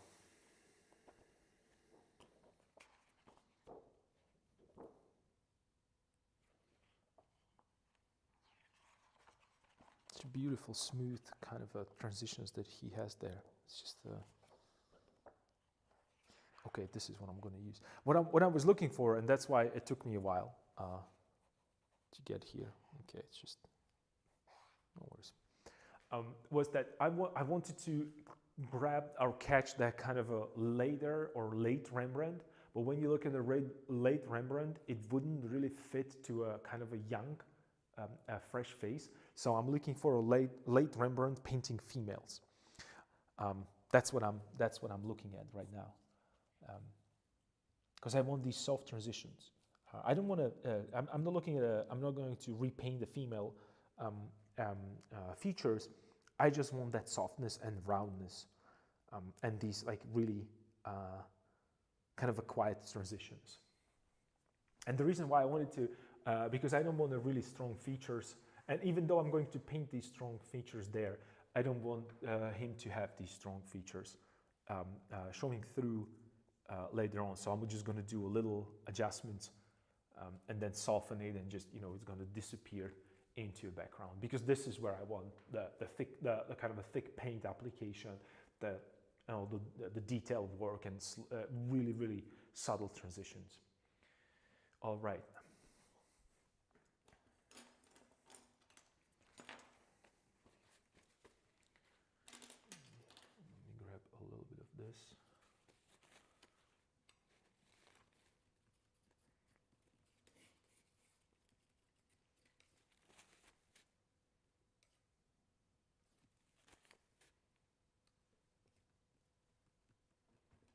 So this is really, really, I mean, when you think about that, creating, like we talk about the fact that there's like a skin tones, and I think that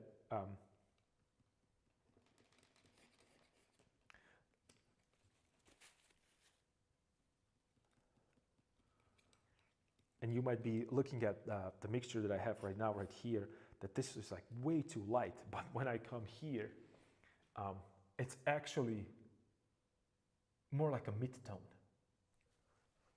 So, and this is a problem, because this is a mid-tone. Like, I mean, are you serious? Like this kind of a value is a mid-tone? Well, yeah, that's the mid-tone. It's crazy to think that way.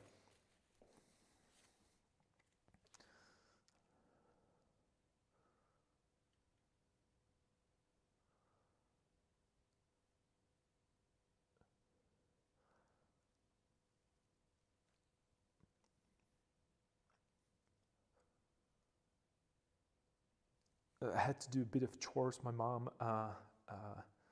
mom-in-law is coming over for dinner, but yeah, back to paint for a bit. Remember time management, we spoke. Yeah. So, it's just, I don't want to be mean, but is it me that you're supposed to use as an example of how not to do things? I mean, seriously. You should take advantage of my mistakes. This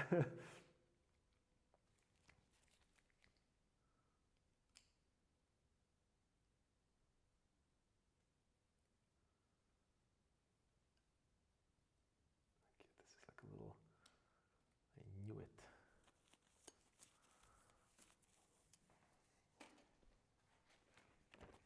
So what I'm doing right now, just to give you an example, I'm just grabbing a pure pigment and I'm making it lighter so I get the proper value.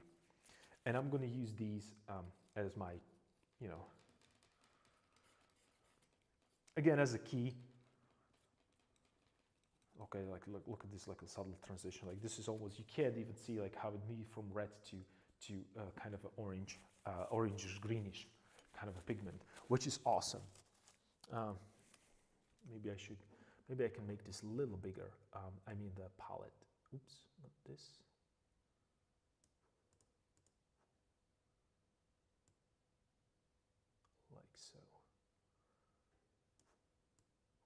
make it a little bit more so you can see it. And I think that right now you can see it when you're looking at looking here on the palette. You see how it transitioned slowly, and then you have that, and this is not mixed. You can. I wish you could be here in the studio. That's why it's this is a difficult thing. I have to find a way how to show you this. But there is a little soft. You can see in this area right here. So these are 3 kind of a segments here, and I know this is small, but anyway, I'm just trying to show you. So this area right here would be pigment straight from here. This area in the middle, it's a mixture, and this is a pure, again, red with white. But there is a shift between these two going back and forth. They are the same value, but optically you see something is happening there, and that's the beauty of that kind of a making sure. And this is how I understand impressionism. It's something that it's like that extra step in between that Rembrandt knew about somehow. I don't know, maybe he is a time traveler. Or maybe he was like a, you know.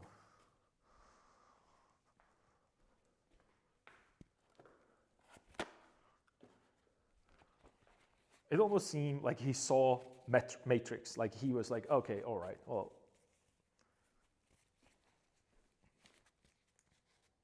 And then also I want to use a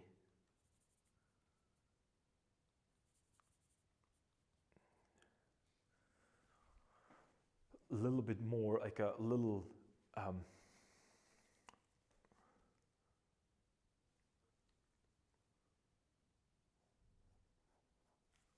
don't want to push the saturation a little bit more.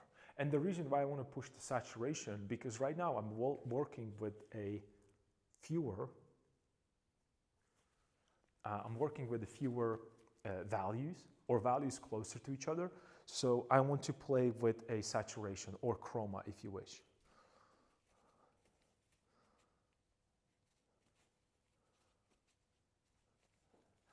I know I also wasn't expecting you to stream today. Oh, so it's my fault that you are, okay, I got it right now. All right, here we go.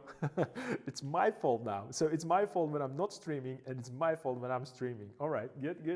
It's it's awesome. I'll manage though. Okay, what else? You have no other option, right? Let's roll with it. Awesome. Yeah, let's roll with it. That's just the.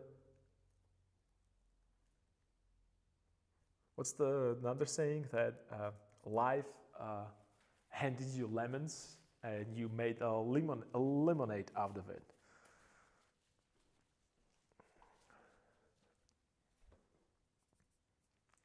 So what I'm doing right now, I'm creating again, these placeholders, but what I'm trying to do right now, since I already have kind of a good idea where the head is going to be and how he's going to look, what I'm doing right now is I'm actually pushing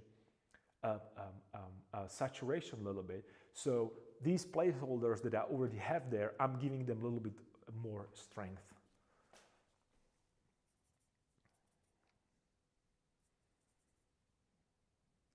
And since I'm working with a little bit of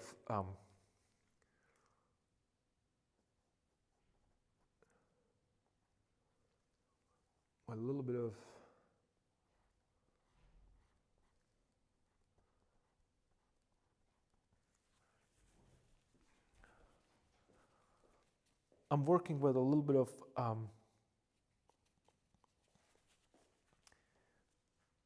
darker underpainting there, or darker placeholders.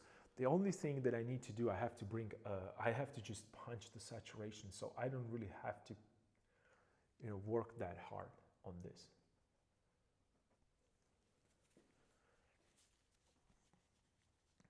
So I brought like a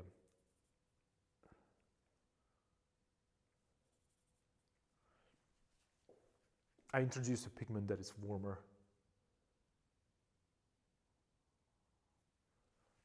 only to keep that contrast in chroma. So what I'm thinking is that in this particular portrait, all the chroma is going to be in shadows, or most of the chroma is going to be in shadows. And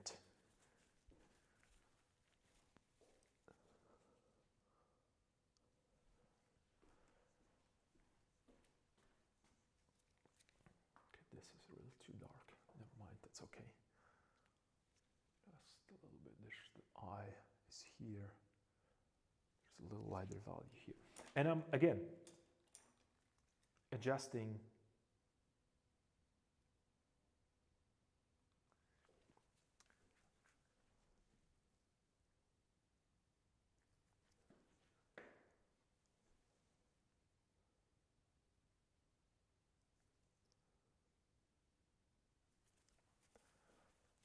proportions as well, slowly with these adjustments.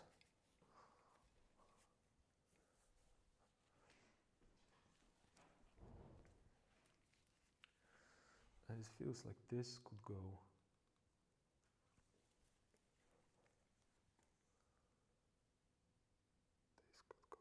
lighter here. Okay.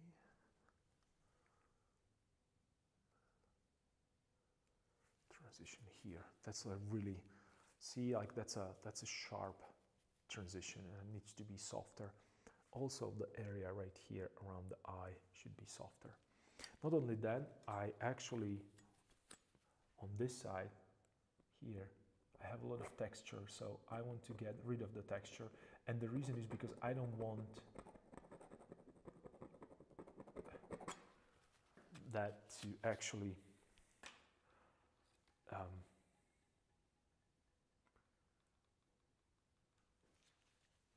stands out that much. So let me just soften it. These transitions here. And again, everything that I'm doing, it's actually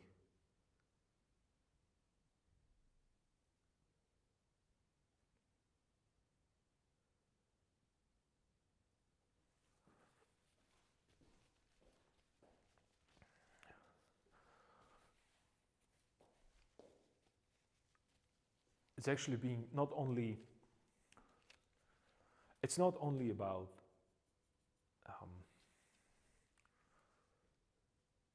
me just coloring in between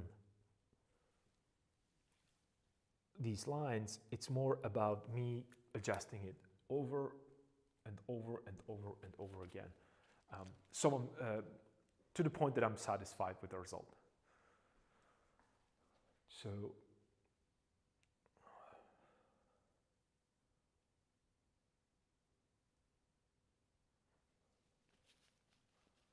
maybe I could push the shadow a little bit here to make him, I don't want to say skinnier, but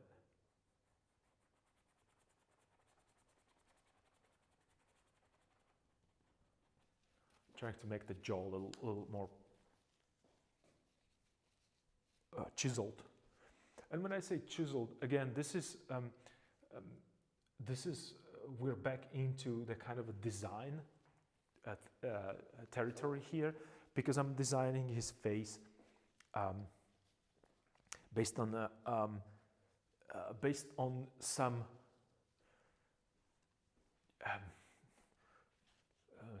based on my imagination. Like I pictured a person, I pictured how he's supposed to look in my head, and I'm just trying to get that.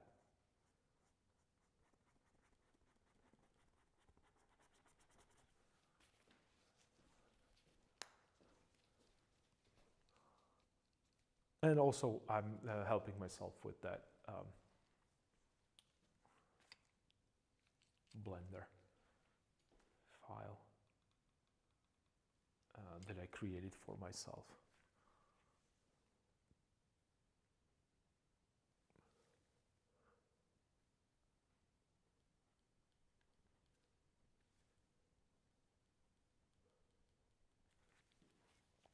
Okay, so there'll be the edge, the cheek cheekbone or zygomatic arch right there.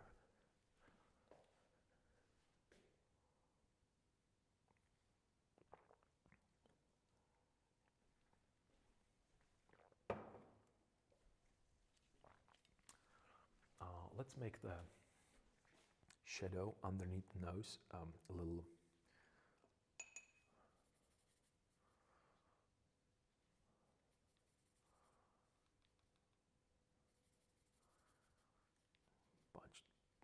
punch up that saturation a little bit, because I'm going to reach a little bit into black because I want slightly darker value, but I want to keep the saturation high up.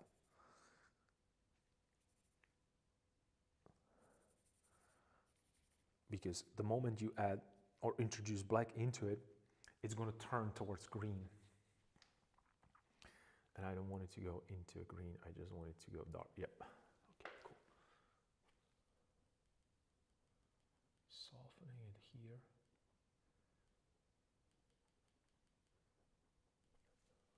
Cool. And then maybe I could just get a little sharper edge here on the bottom as well. Nice, cool. And the reason is because this is, you know, like this is the, when we think about cube, so I have a face which is front, and then I have a side of the face, and then we have the dividing line, the edge on the that dividing a overall shape into right side, into left side and the right side, and between them is the edge, and that edge I want to kind of enhance, so it's kind of go forward towards us, and all these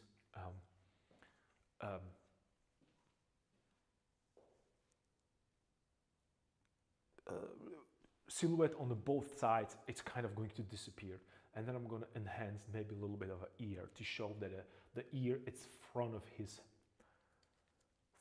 head, but also I don't want to go against this guy, right? So, and when I say I don't want to go against, I mean I don't want to overpower visually the main figure. So I'm going to adjust shadow. Maybe I could push it even lower.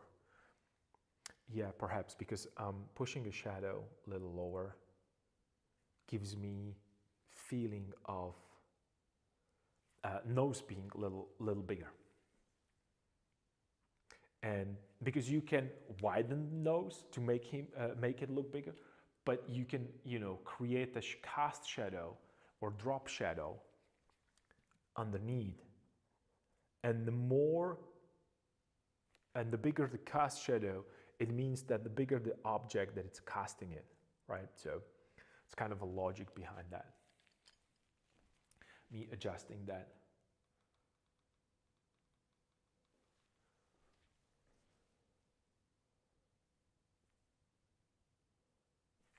All right. Yeah, and it immediately makes that a nose sticking out a little bit more. It's just a simple, you know, I don't want to say that it's a trick or visual trick. It's that illusion of three-dimensional space.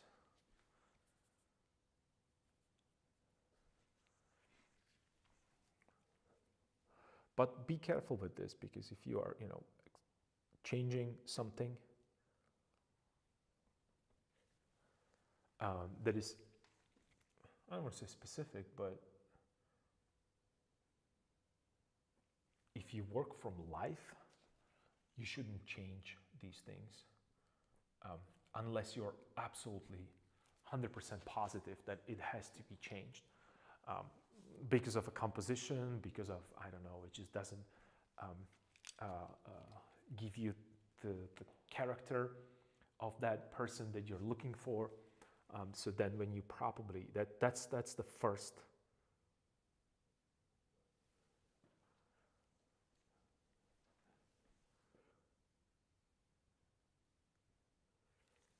Not necessarily first. I think that's when I would be like, okay, I start thinking about changing things because of a composition.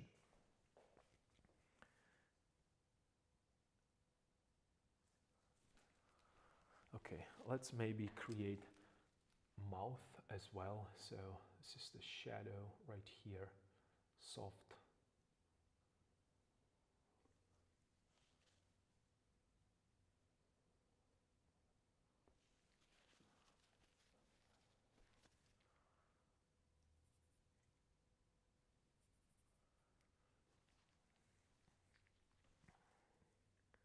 And maybe I shouldn't push the corner of his mouth down. Maybe I should push it up. So let's push it up. So he's, I don't want to say that he's smiling, but he has a little bit more like a,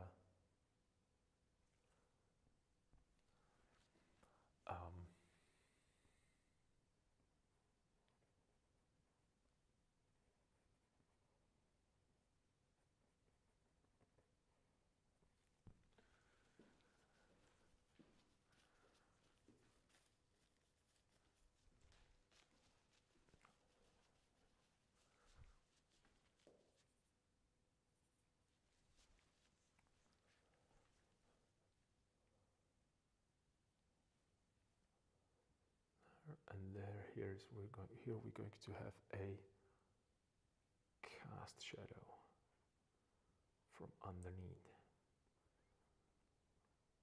right here. Yep. Cast shadow underneath. Okay. So I think, yeah, maybe I could push it a little bit higher up. Okay. So I'm gonna grab that.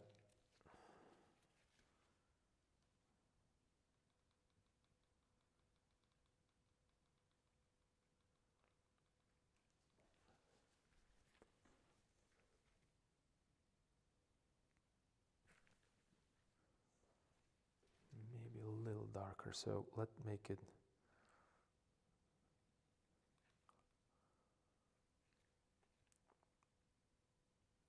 And I am being really like very subtle like this. Like you can't even, like this is a lot of black on my brush, right? And I have a small brush, so I'm just going to wipe it away. So there's still a residue of a black. So that's way more than I need when it comes to these details. So I have to introduce a little bit more red into it, right? Let me just get a little bit of this. Yeah, that's right. So when I'm doing these adjustments, these adjustments, they have to be like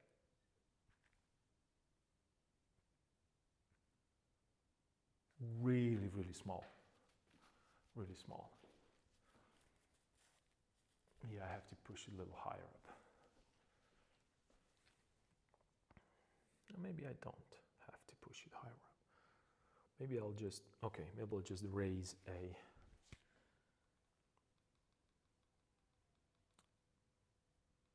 that upper lid, or make it bigger so it sits nicely here on the top. Yep. Cool. Or maybe a little lower, maybe too much.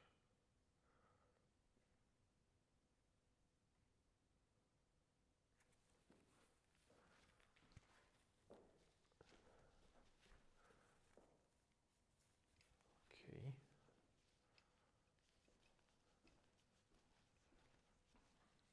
Yep.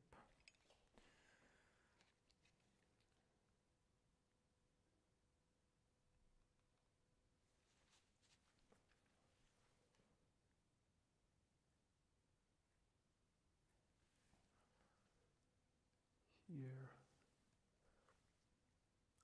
And then the corner of his mouth, maybe I can really push it even higher. So I'm just giving myself a note right here. And I think that the eye sockets are a little, maybe too big. Maybe too big. Maybe I can give him a little bit more of a forehead. Let me just measure this. From here to here, here to here. Yeah, maybe I could give him a touch more forehead. Let's see.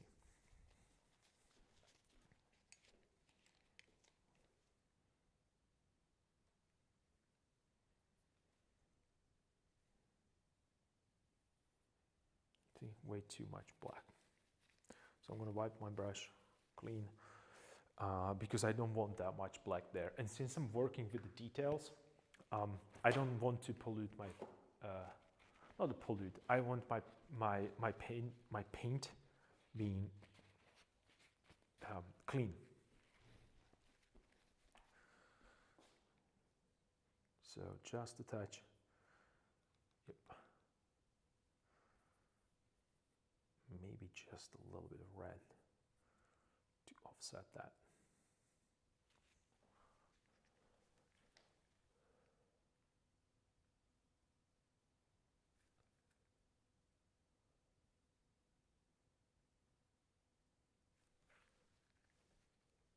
Here. Cool.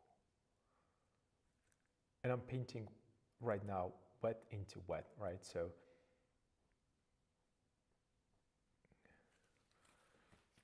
all right.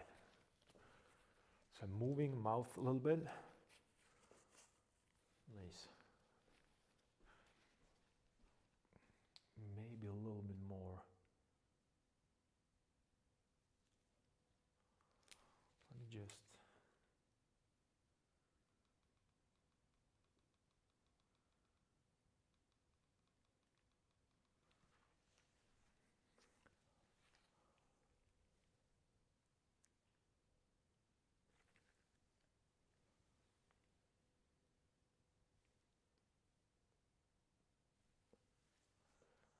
Okay, a little bit of that upper lid and then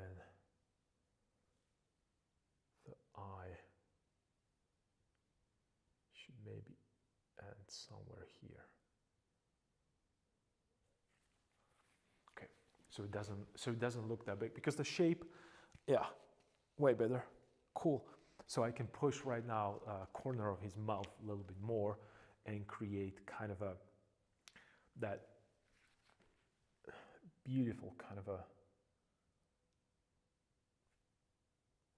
I don't want to say fold, but it's, you know, the corner of the mouth has like a beautiful fold there. So I'm going to over exaggerate it right now with that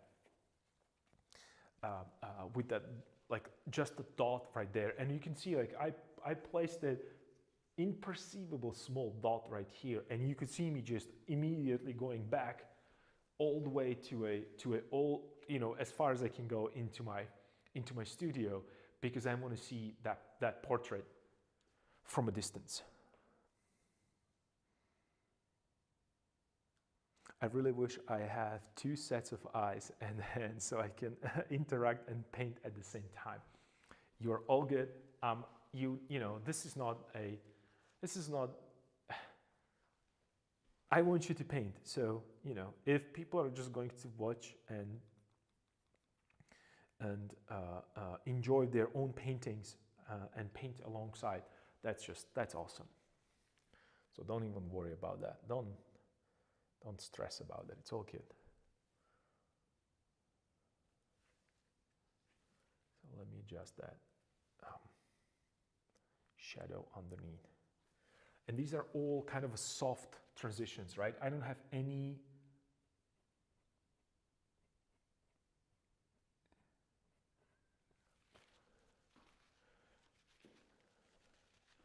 this might be a little too much. I know what you mean, but still it would be nice. It would be awesome. But then you would want it to have, you know, another extra hands so they can, you know, do the dishes while you're painting. I don't know, it's just like for me, it's like a never-ending story. Just, you know, I need like a 20 arms for, you know, like laundry, and then dinner, and then I don't know, like answering emails. one of my pair of hands should, you know, answer all the emails that I neglected. So yeah, I think it's a slippery slope when it comes to me and my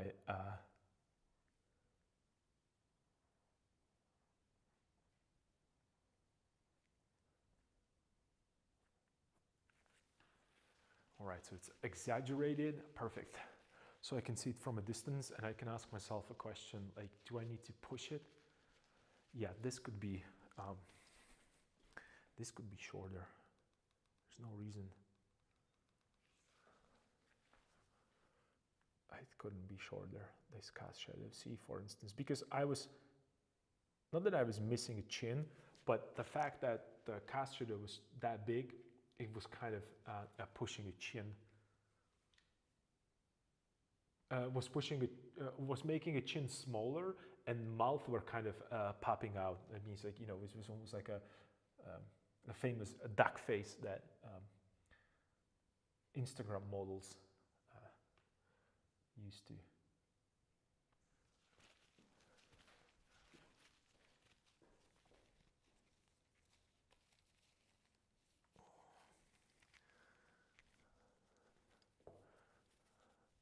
Yeah, or we should just clone ourselves and assign them to an admin so we can just paint, although they might protest on that. Yeah, well, that's exactly my point, that, you know, you have a, like, where's the end of this? There's just like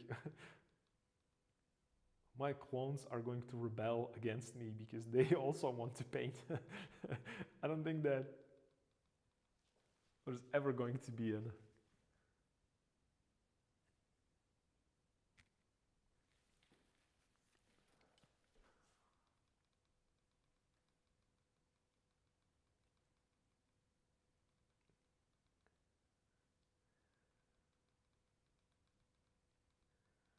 this might be a very darker half tone that I wanted to. So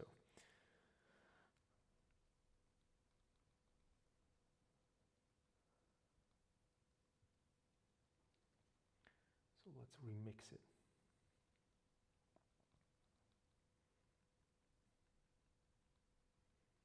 All right, and just a little bit of, just a touch of that black there, only because I want to just a slight adjustments of this in here. Oh, yep, cool. There we go.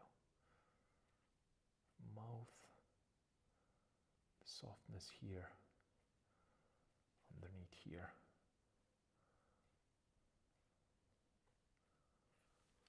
All right, we have this. Cool, and then a little lighter value.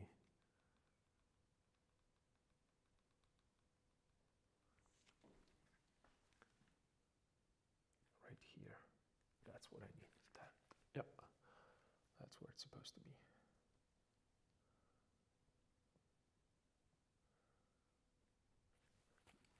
Lighter value, very soft lighter value.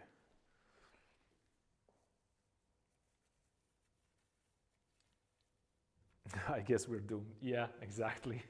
We are doomed to do everything by ourselves.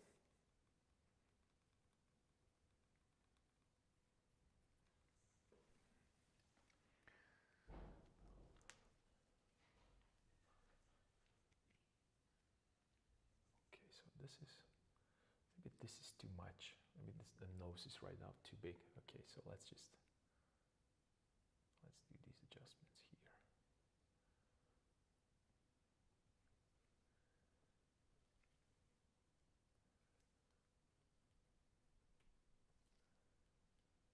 Shape the nose properly right away, so I don't need to get back to it later on. Okay, so right now he's starting to kind of look like a human being, slowly. But I'm afraid that I shouldn't complain anyway. Painting is already awesome. I have to agree with you 100%. Painting is already awesome. It's just that I have to wear multiple hats to make it work. I'm sure it's same for you. I think it's for everyone who is trying to, you know, create something.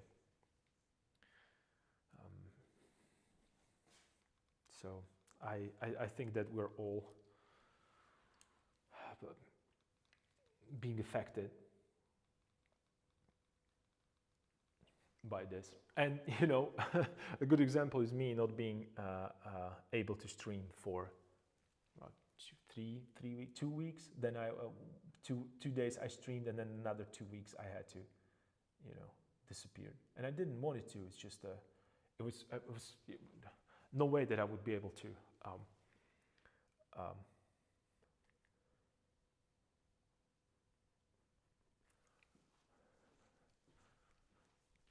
Okay, nose needs to be a little bigger, a little thicker. There's a. Hi man, good to see you here.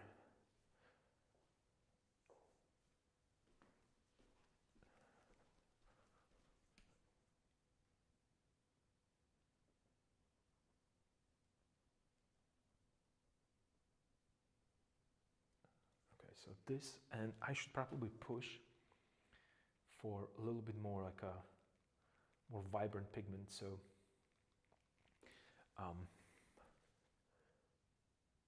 I have that nice transition created by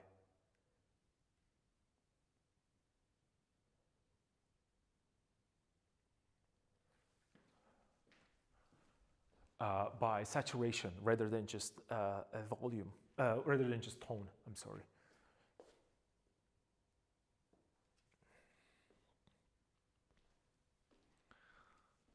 And then I can push it more here. Cool.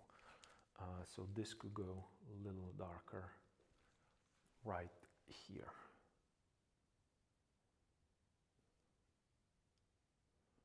So let's shape the nose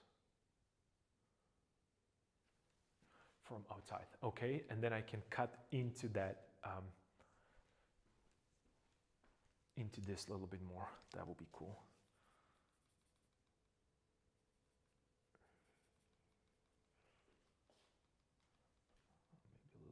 This to get it a little bit more body, but still keep it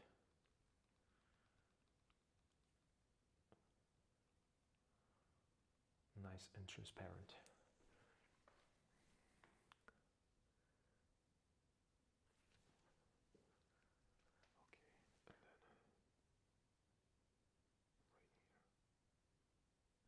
Okay, and then right here. Okay.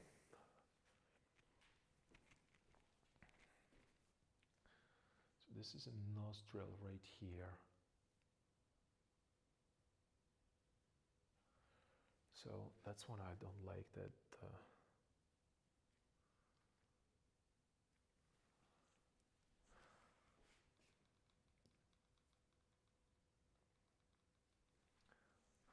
mouth could be a little bit more this way, maybe even more here on this side.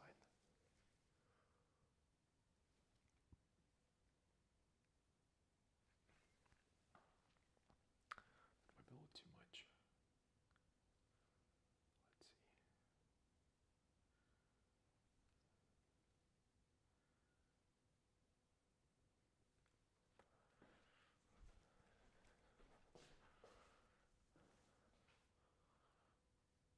see. Yeah.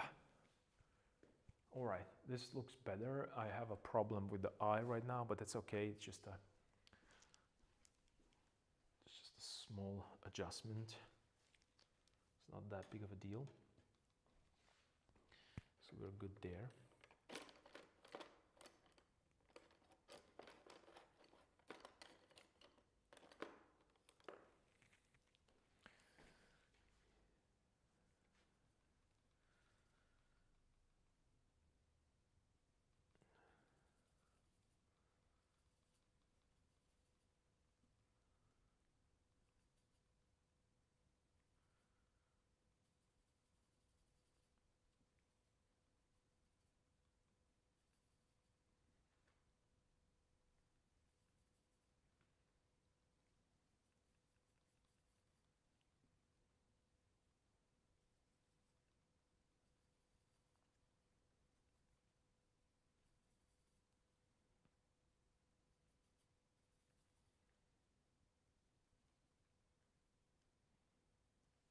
Okay.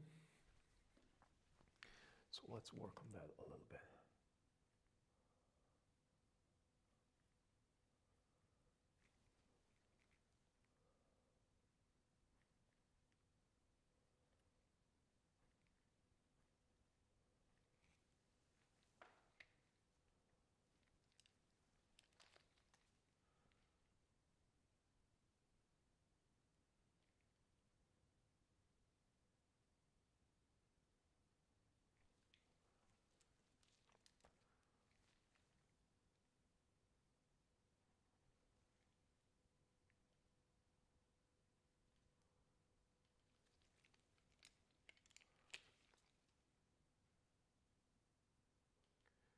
So I'm adjusting, and that's why I should like got quiet, because I'm adjusting some shapes that are key.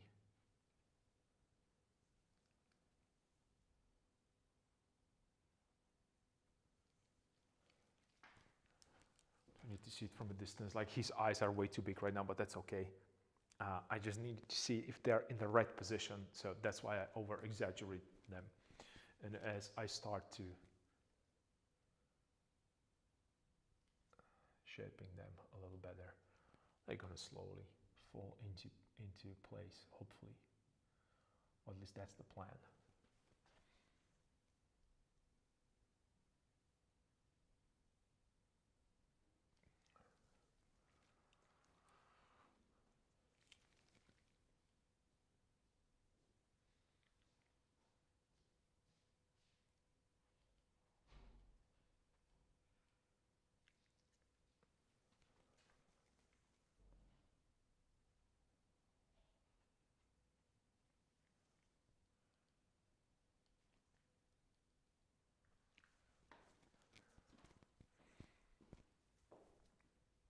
Yep.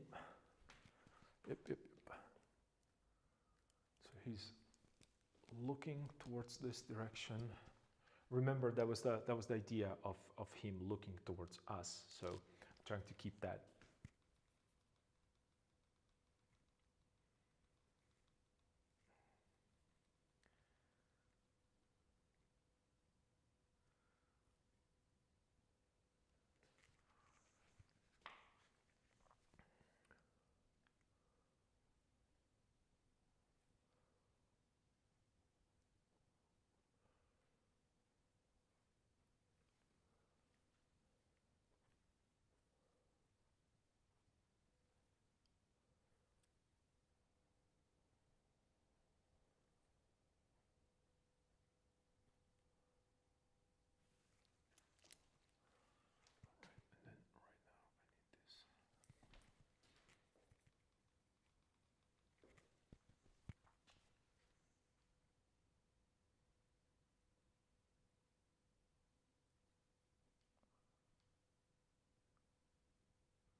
And let's bring this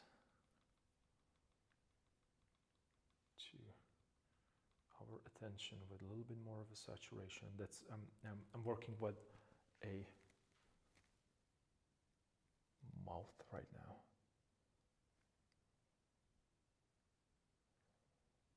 Just make sure we have that.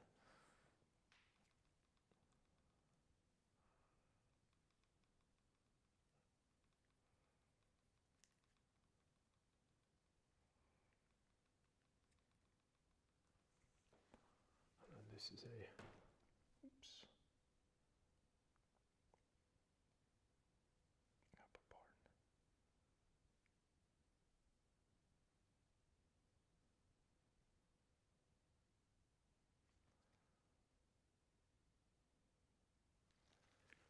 Okay, so I pushed the mouth a little bit. I don't know, it seems like his face is a little too elongated, right? Yeah, okay. So I have to add a little bit more of the nose, again, to bring the nose back. Cool, to give it a little bit more of a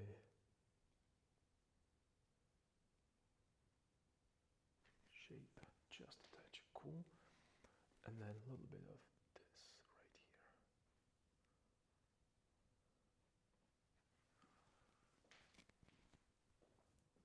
here. Okay. This needs to go softer.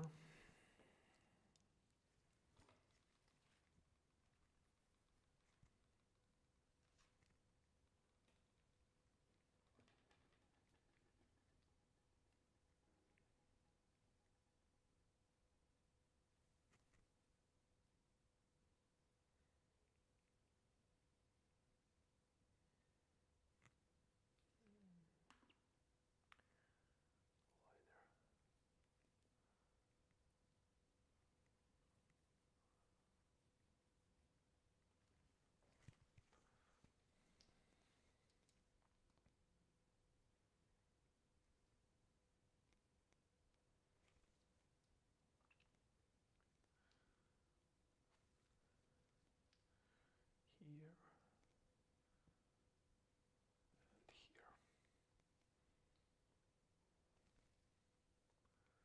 It goes into a half tone actually. So this is not what I'm looking for. Ooh, that was a little bit of, see?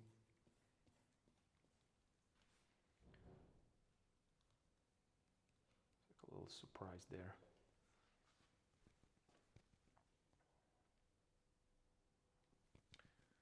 All right.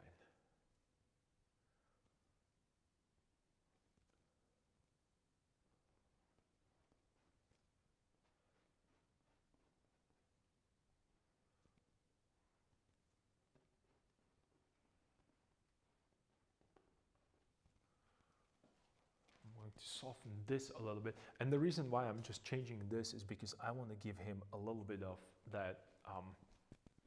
I don't want him to have a beard, but I want him to be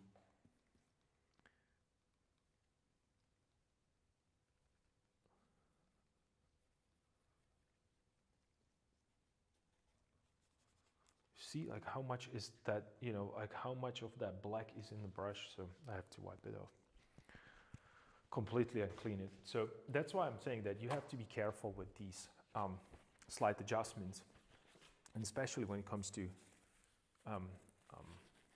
detail, because look, like in my brush you can see like there's an area like it's fully loaded with that black and I can't get rid of it. Everything that I'm going to paint right now is just going to be affected by it, so I'm just going to clean it completely, that brush, in my mineral spirits. So right now it's clean and I can start working with the fresh pigment, because I want to keep a beautiful light saturation there.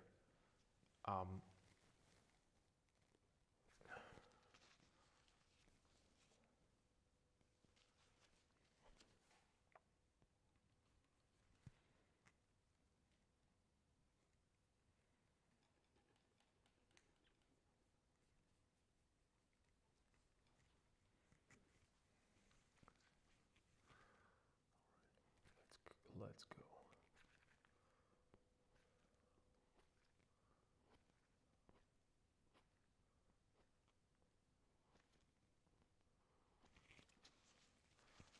Let's go there. Okay.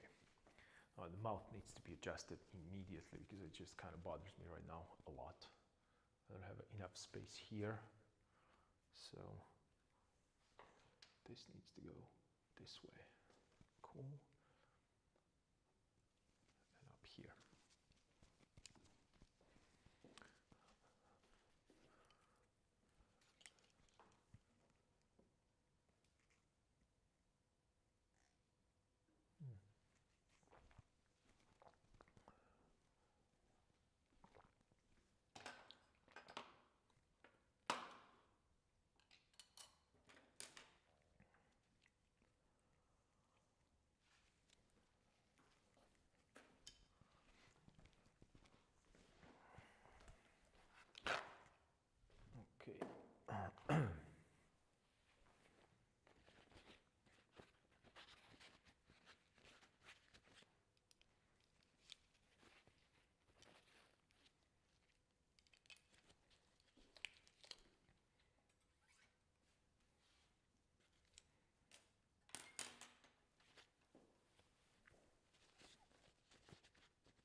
make this even bigger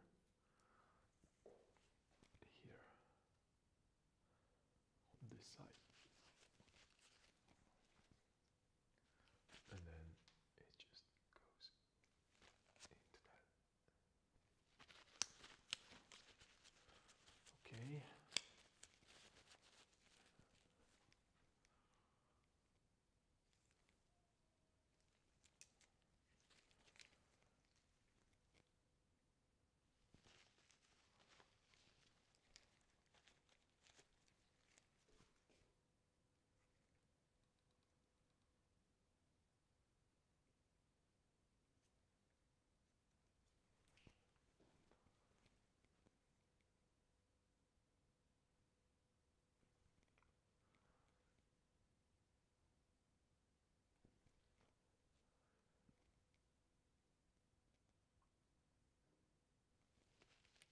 Right, and then I need even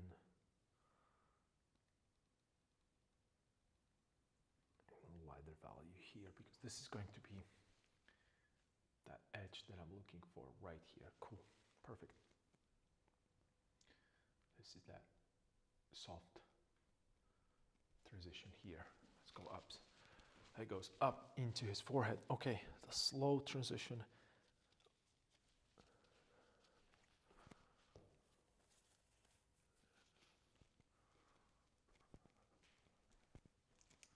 I don't think I like this very much.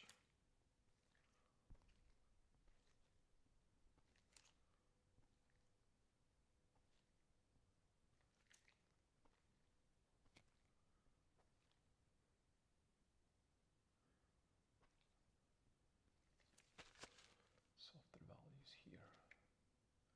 Transitions.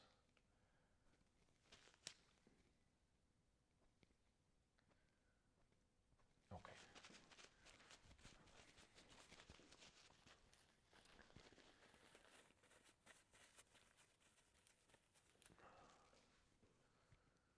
All right, so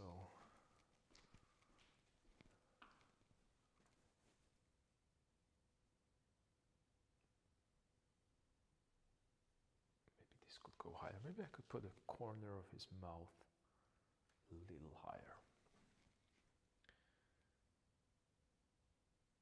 Like so.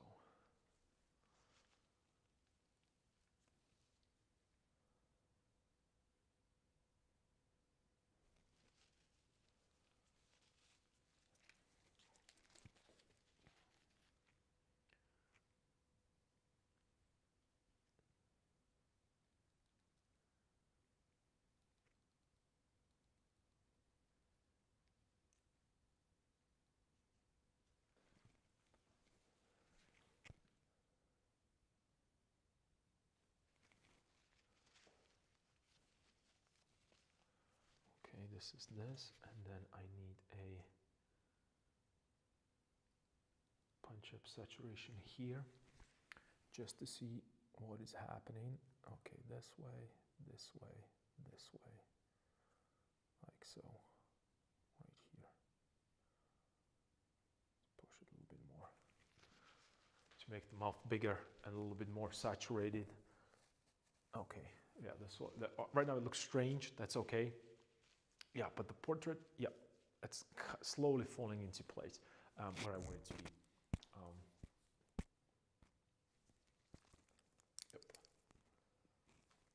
Yep. My microphone is dead again. I'm sorry.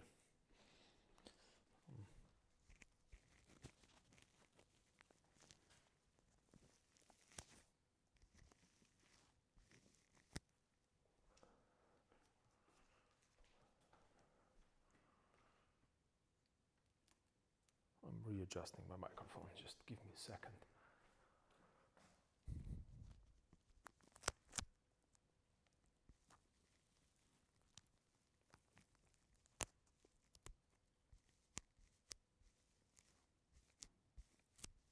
Trying to secure it a little better.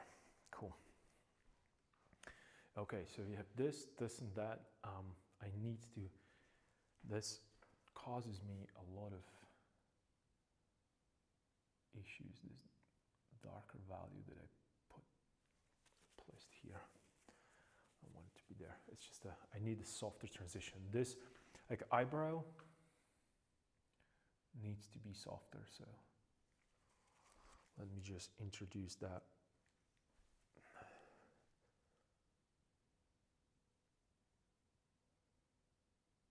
Soft transition here and here.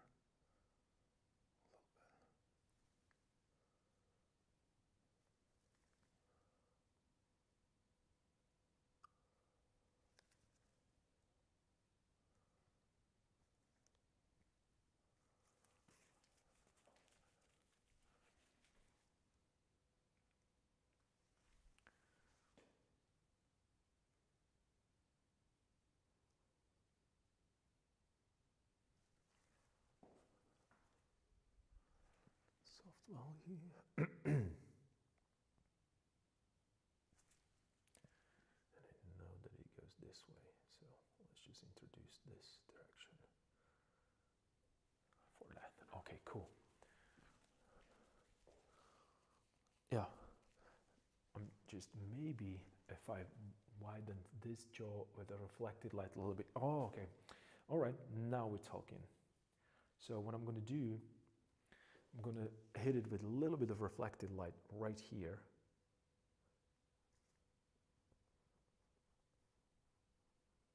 Because this is where the jaw ends. So because that cast shadow created kind of a feeling that he has a narrow face, but that's only because of that missing reflected light there, which I need to incorporate a little better, because the reflected light goes all the way here and I want to push it underneath because there's a lot of light going back and forth in between these two, and I can push this a little better, shape the mouth a little better, create really soft transitions right here. And that's something that it's quite surprising for me, and I for the longest time I couldn't get a mouth, nose and eyes and ears right, only because I was just drawing them with like outlining it. So this is the perfect shape for mouth, this is a perfect shape for nose. And when I say perfect, I mean like it looks like a mouth. And then I had everywhere sharp edges.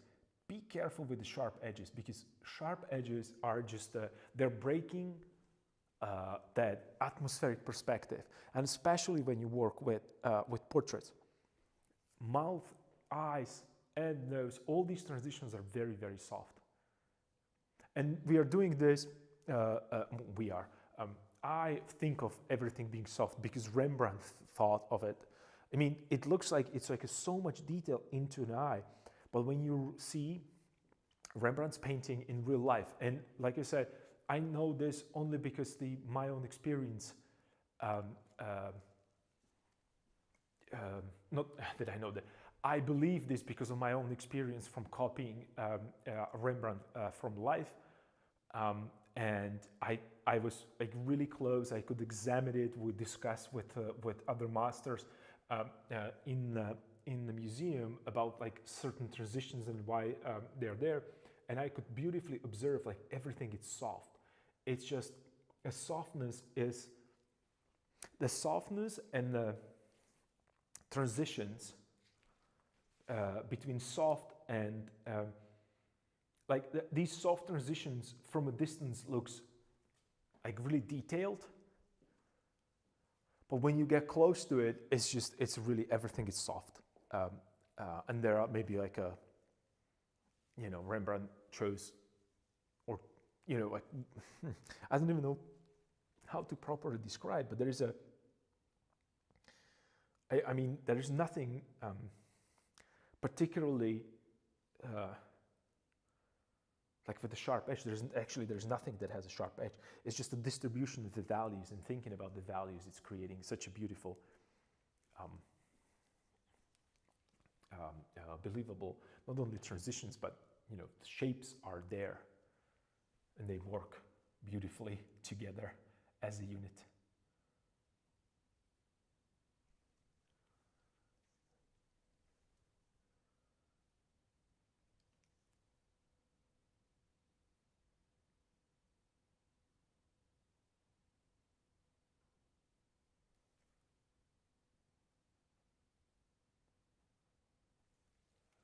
softening it.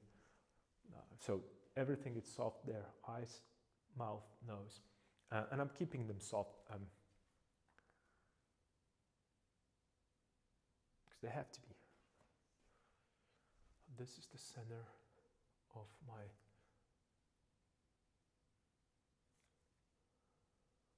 here. Maybe I could just push it a little bit. Okay, cool.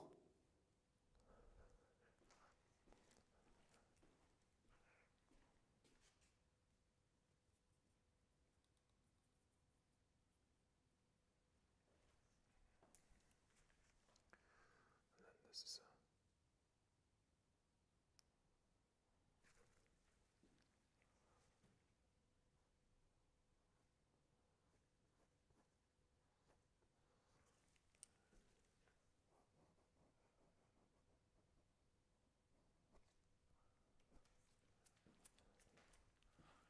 just a little bit of that. Yeah. Cool. And right now it needs to be transition also here. So nice. So let me just push this edge a little bit. Again, same idea. I'm just creating a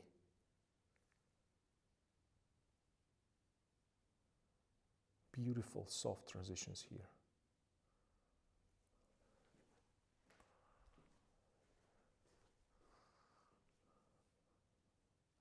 Yeah. Okay, cool. So it works. It's not a perfect portrait, but hear me out here with what I'm thinking about. It's not necessarily about the perfect features. I mean, they are relatively in the right place. I know that there's a lot of detail that I need to work on here, but what I'm doing right now here is just I'm creating. Well, I'm trying to at least. Let's put it that way.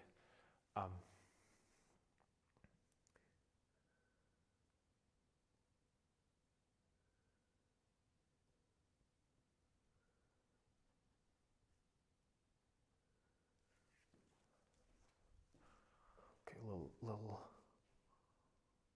softer transition there. Mm-hmm.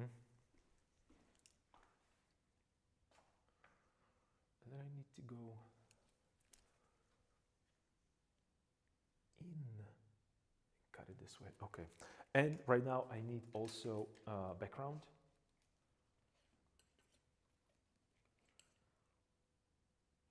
So I want to punch up the saturation a little bit. So I'm going to add a little bit of blue into my black.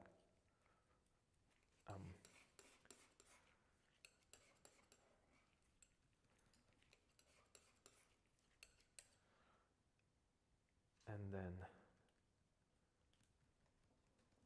lighten it a little bit.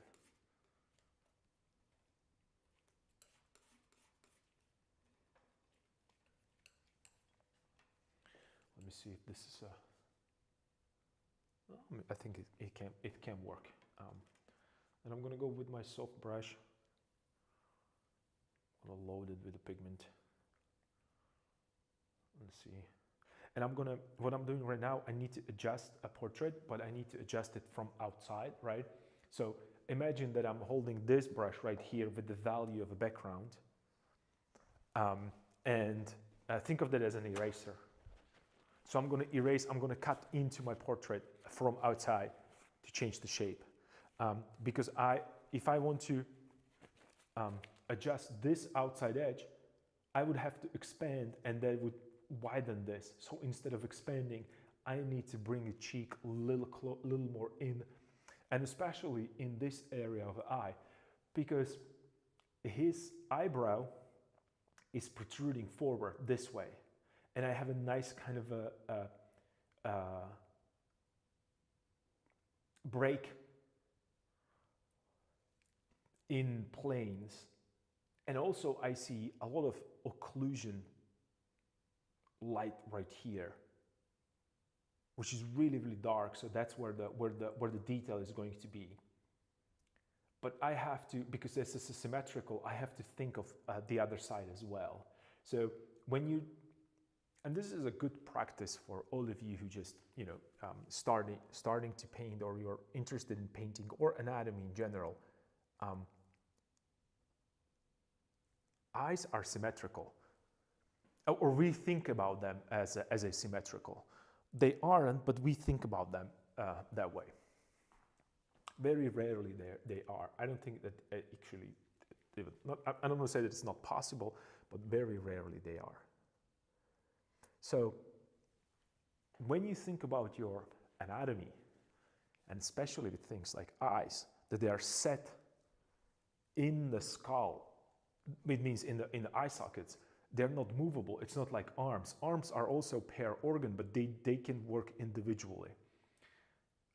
The eye sockets and the skull, eye sockets are actually in the skull, so they're not movable. The eyes are moving inside, but the eye sockets are fixed. So I'm thinking about these landmarks, bony landmarks, the protrusions, that help me to shape that portrait a little better and give it also three-dimensional feel to it.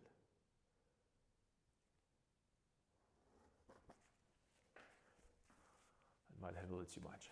And I also want to create a specific angle, right? So he's a little bit forward and a little bit this way, right? So it's just because I want to show that he's not standing like this. You remember, I don't like figures being like this anatomically, because they don't show a weight.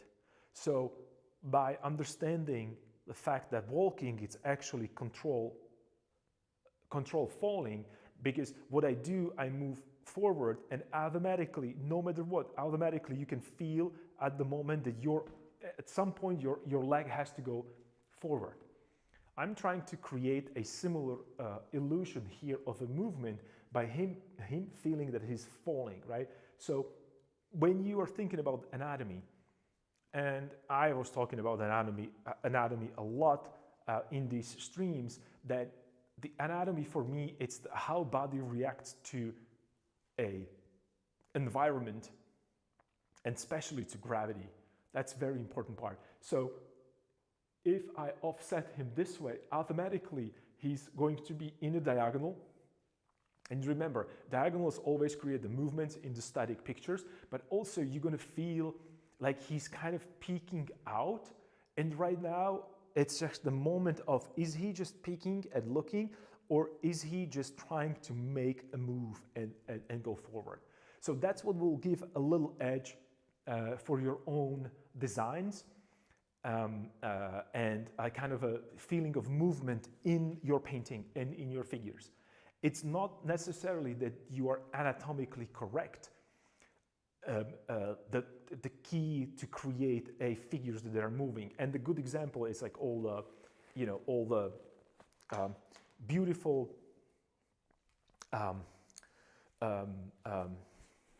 graphic novels drawings, when there's a distortion in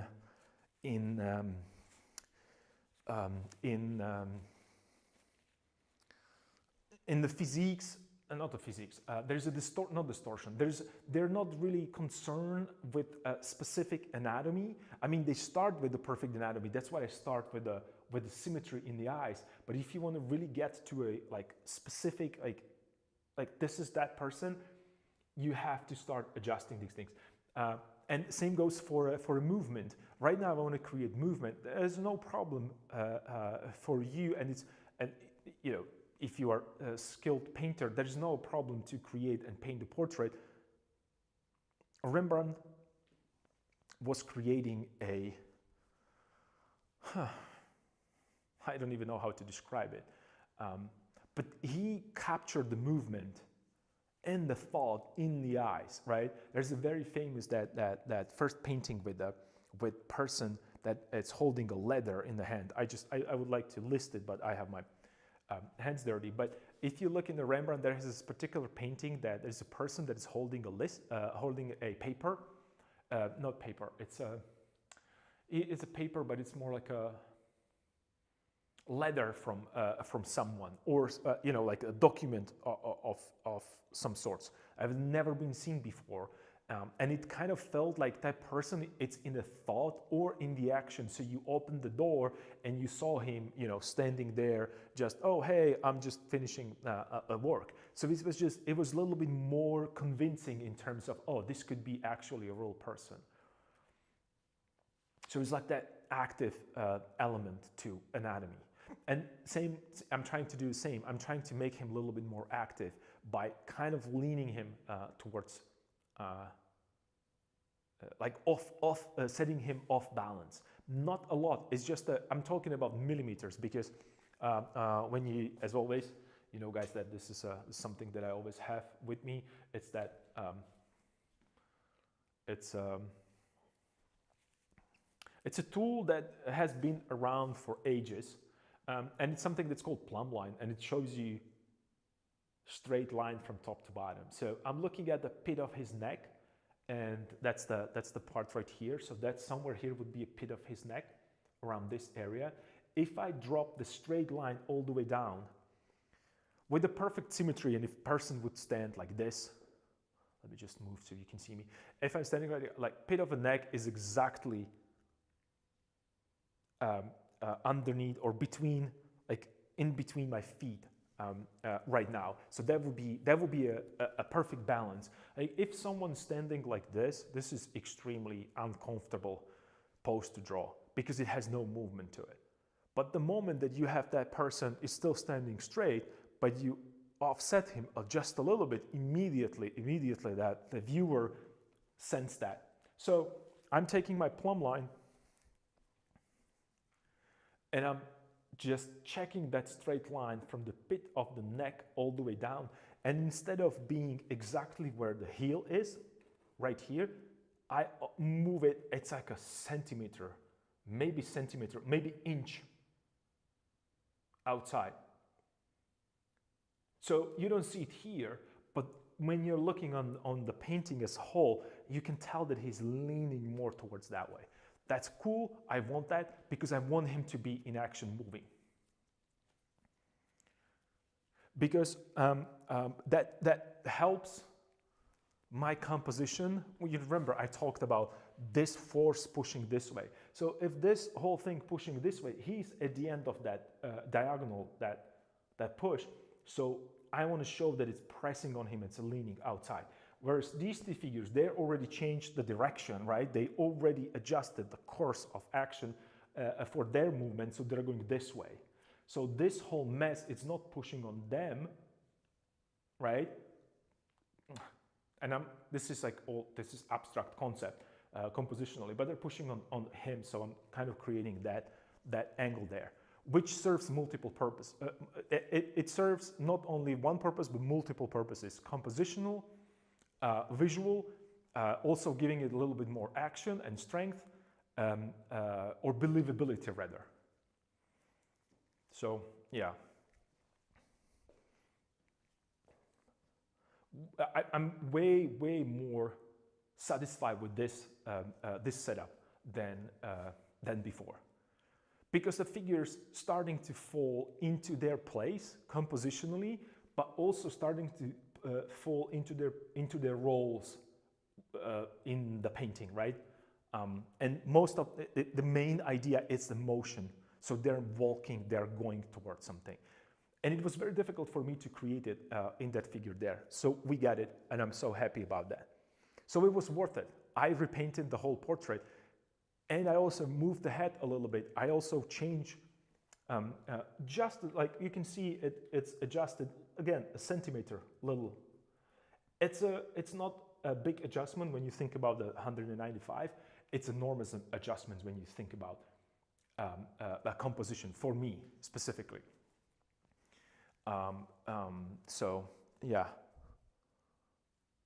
it's better. I think it's better, and you might disagree with me, but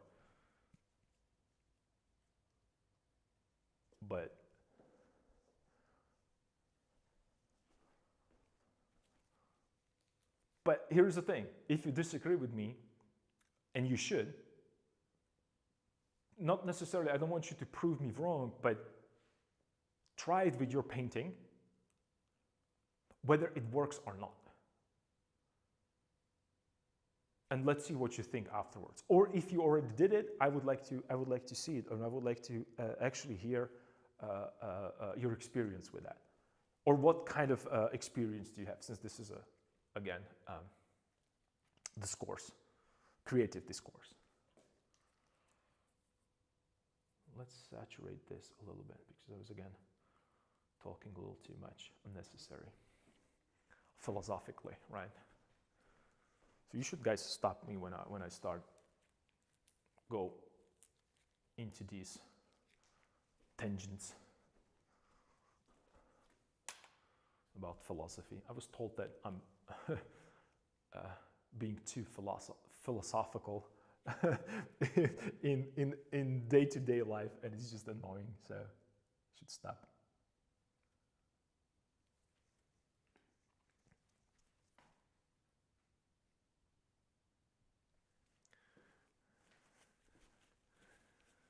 All right, so adjusting a little bit of the mouth, giving it a little bit of depth by creating the shadow there.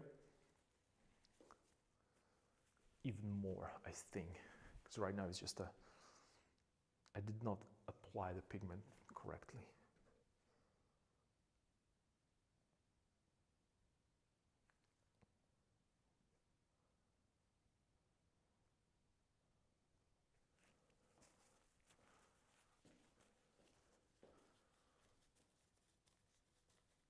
Okay, he looks deranged right now, but that's okay, because I'm just, I cannot control, on such a small surface, I cannot control edges perfectly on the both sides. I can always control only one side of the edge.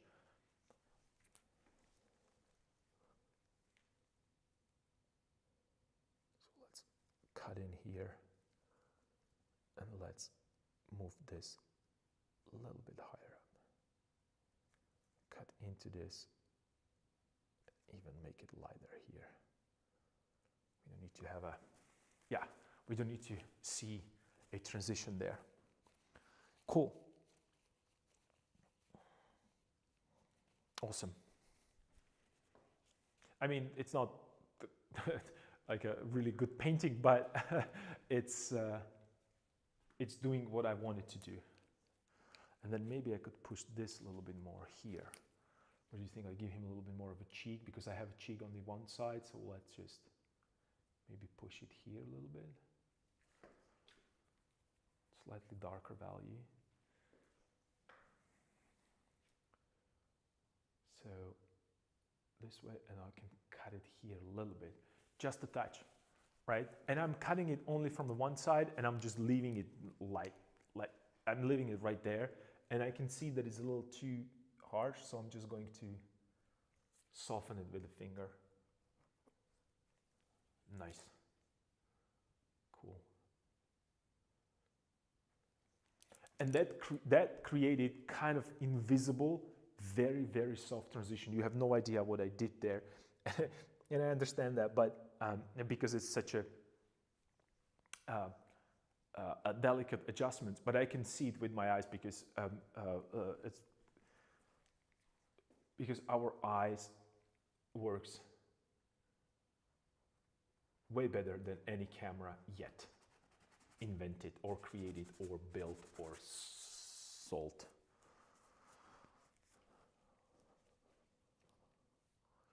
All right.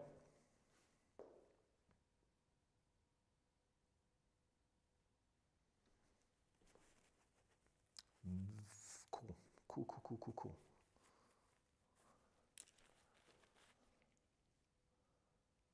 Okay, the mouth is still bothering me because it's not right. It doesn't, it almost feels like it does not have the right shape that I'm looking for. So let me just adjust it a little bit.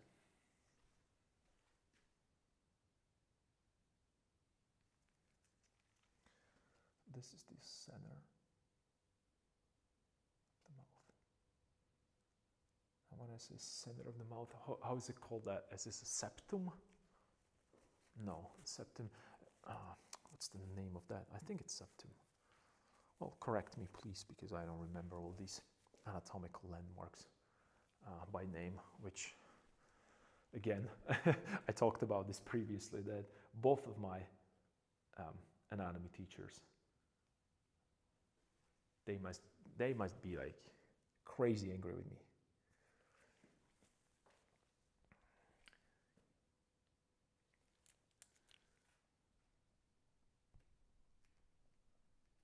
Softening it.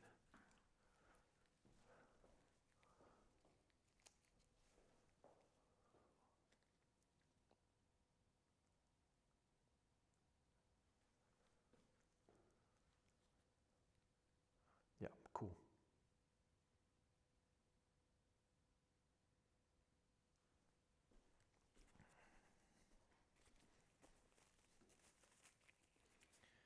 Better adjustments.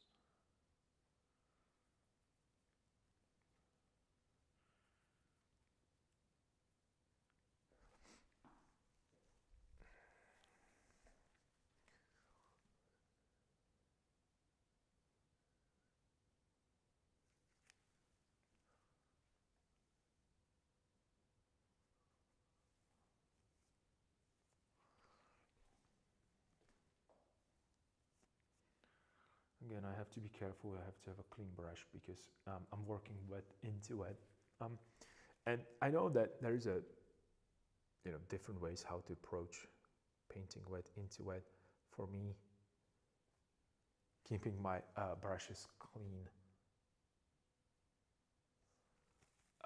it's probably the easiest way to do it for me.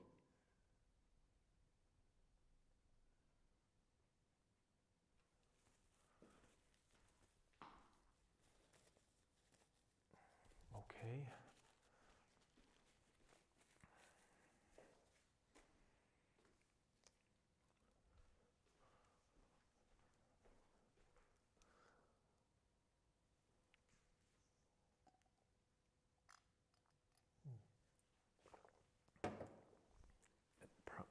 Asking for a little transition here as well. So let me clean my brush. Let me drop these.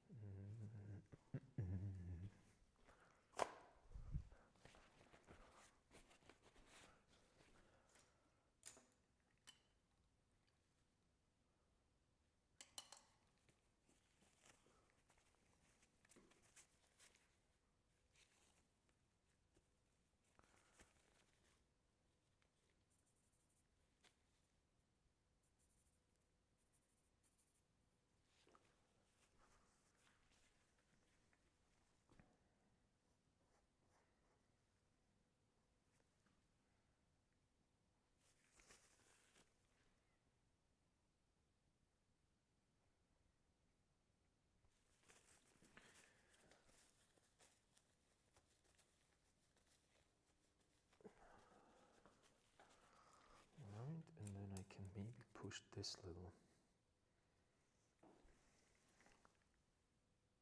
a little lighter here. Cool, and I need a shadow underneath here.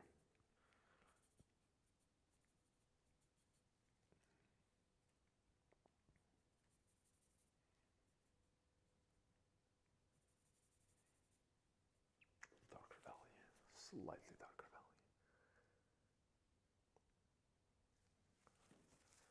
Okay, that's way too dark, but that's okay because I'm still going to work into it because I'm going to soften it. So I wiped everything from my brush and I'm just going to go across one more time and it will kind of get rid of the excess paint and softens it. So I have just a small, kind of a small cast shadow there. I will add a little bit more. I just need to see whether or not it's in the right place, and I think it is. And I think it is. Cool. Let me see right now, just since I have this pigment here in my brush, like what would happen if I hit it right here? A little bit. I guess nothing.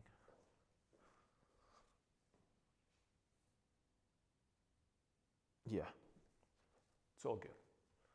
There's a transition, there is a transition, nice. Maybe I could put it a little bit more here. Maybe I shouldn't, but let's see. Just a little bit.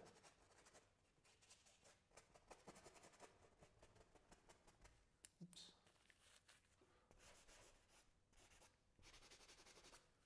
Not here, not here, there. Yeah, just little touches of that blue. You see, I kind of lifted up that heaviness of that kind of a dark desaturated pigment.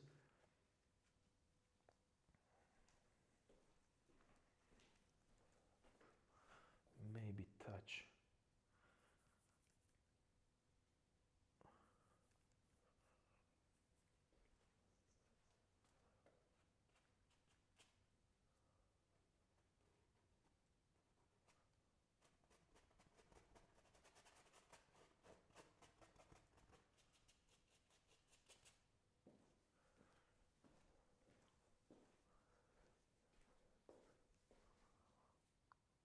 Yeah, that works really good.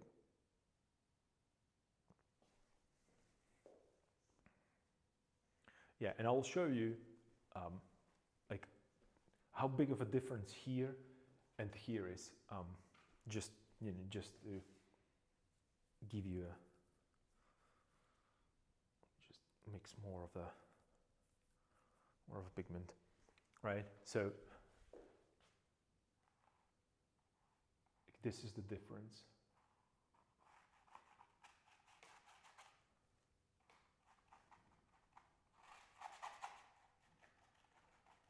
When it comes to a not only a value but also a color. You see how red he is, which is not bad, but the redness here was created by the fact that I have like a surrounding environment. Like I was not, as I moved away from here, not only I got softer, I got also darker, and everything is, everything is darker. Let me just adjust it a little bit. Oops. One more time. I should probably do it with 2 hands.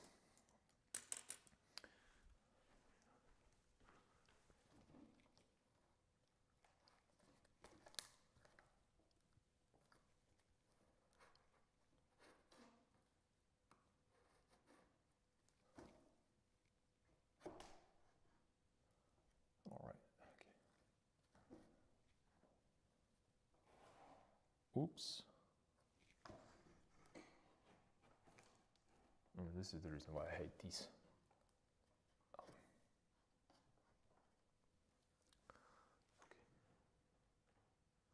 All right.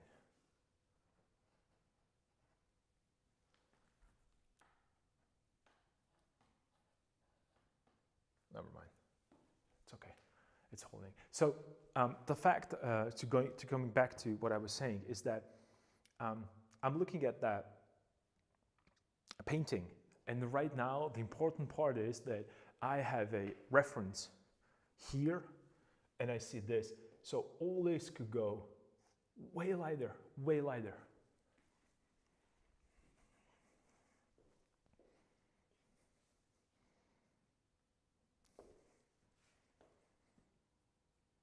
And that's what I hope that's what's going to create a little bit more of a feeling of this is a front, and instead of him being so red, I have to put him into way cooler tones like these guys, because right now he's sticking out too much. I know that it's a separate painting, and I understand that we composed this separately, but I think it's also going to help this, because if I push him into background a little bit more, this is going to stand out, because he's a front of him and the guy here in the back, right? So that's something that kind of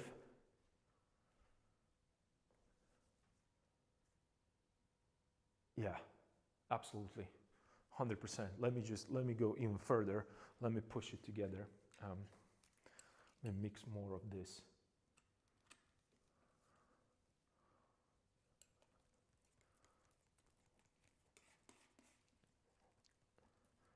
Lighter bluish value. And when you think about blue, right now I add only black because I want to create the transition between saturated all the way to desaturated, but it's still going to read as as blue because black is really, really dark blue, so it's all good. So it's all good.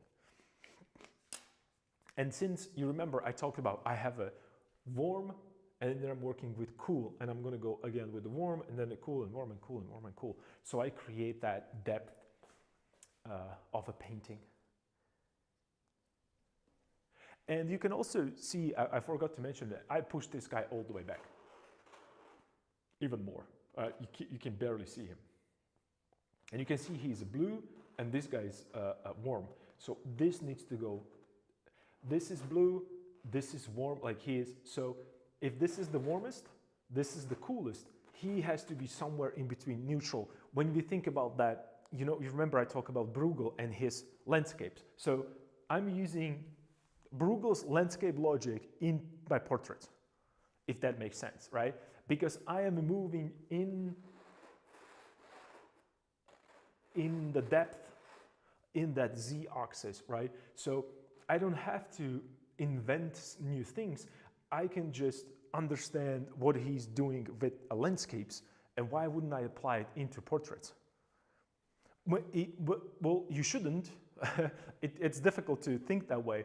But if you compositionally understand that this is just a shape, not the portrait, then it makes sense, right? Because it doesn't matter if it's a building, window, or a church, or whatever you paint. Well, I'm talking church because Bruegel painted these churches, and you can see that beautiful progression. It almost, I saw that Bruegel, I almost felt like a huge branch should be here with the trees that kind of creates that vignette effect. And when I say vignette, I mean just kind of beautifully framed. He visually framed that focal point with these like trees sometimes, branches, buildings, whatever.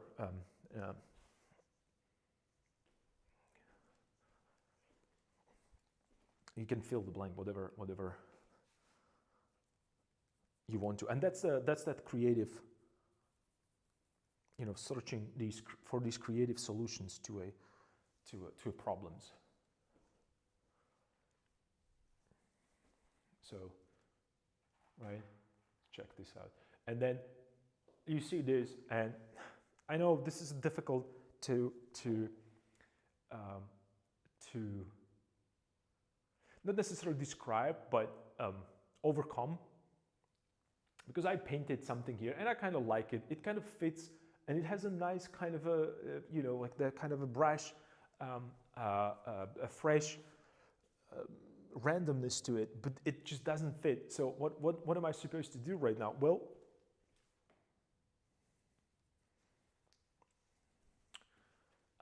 I want to keep together, so I might be adjusting this from left and right and trying to salvage this, rather just go like this immediately, and then you're good.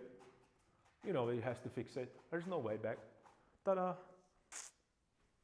That's the only thing that you can do.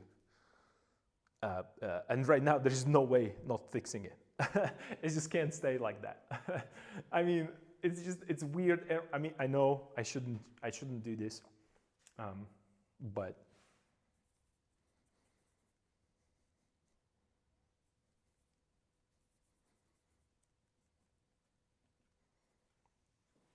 can't help it.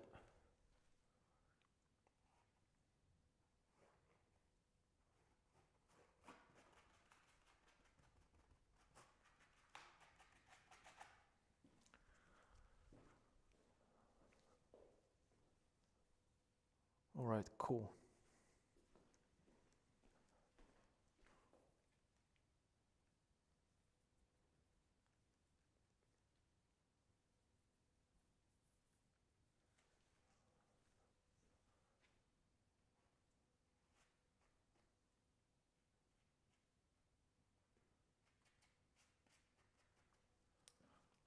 little bit here.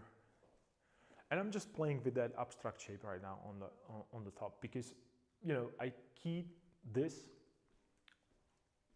face and around, and I know right now where I am when it comes to these adjustments.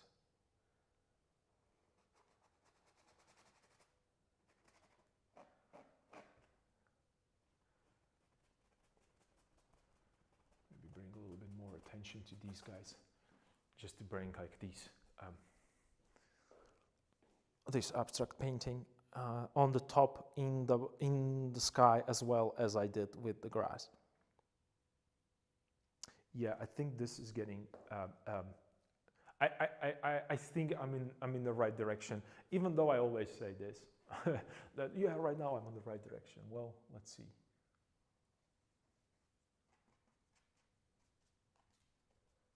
And you can see me do this because of the corners. I left it specifically here to always remind you that this is how it's going to look if you have your painting abstracted by something. And imagine that there is like I don't know, like a hand is going this way. You would have to paint this in. You would have to match all the pigments and everything to just I would just paint in the rear. So make sure that you have these. Covered from corner to corner, unless you're doing that kind of vignette effect, that unfinished, underpainting that we did before. Let me go and again get a little bit more tea, and I'll be right back. Give me just a second. Be right back.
All right, I am back.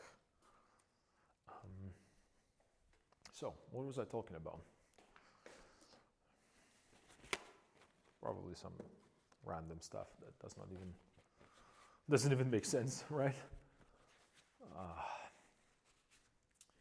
All right, so we have this, we have that. Well, what I could do maybe, I could keep at least eyes. Okay, yeah, that might work. And the reason why I want to keep eyes,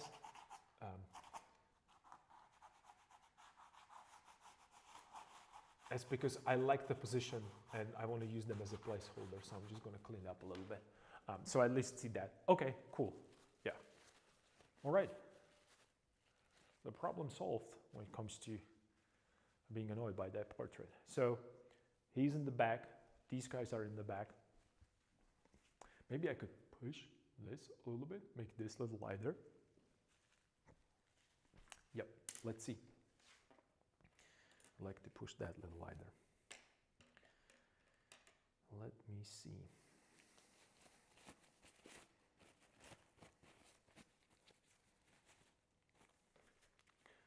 So, and when I say lighter, right now I can tell that this is all, when it comes to chroma, it's all cool. Well, no, when it comes to chroma, it's all desaturated, right? Low chroma.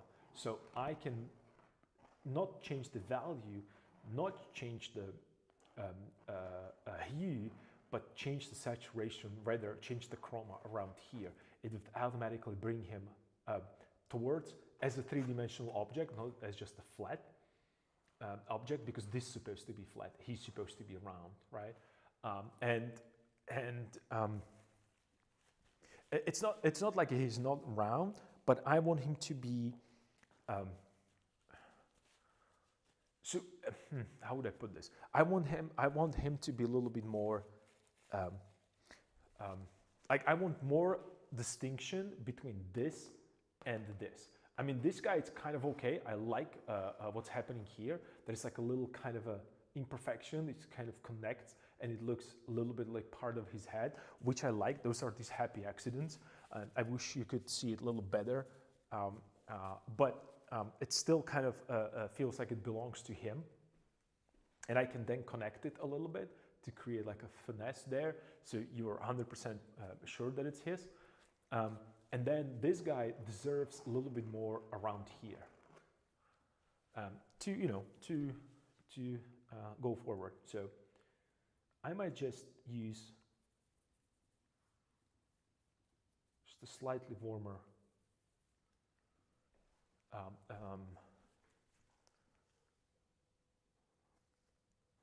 yep, cool. So warm it up a little bit around here.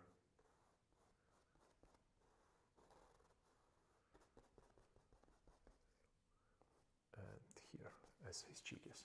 And I didn't do much. I just separated him from that other guy. There was nothing. I did literally just, just scamble on top of it in areas where I thought that it needs to be saturated a little bit. Okay, yeah.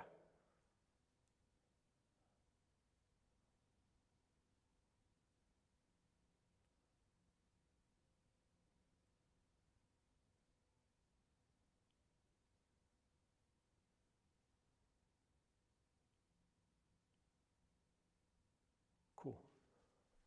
I'm just looking from a distance. I'm out of the frame because I'm looking from a distance and I'm checking if everything works the way that I want to. And again, I'm doing the same check with a mirror.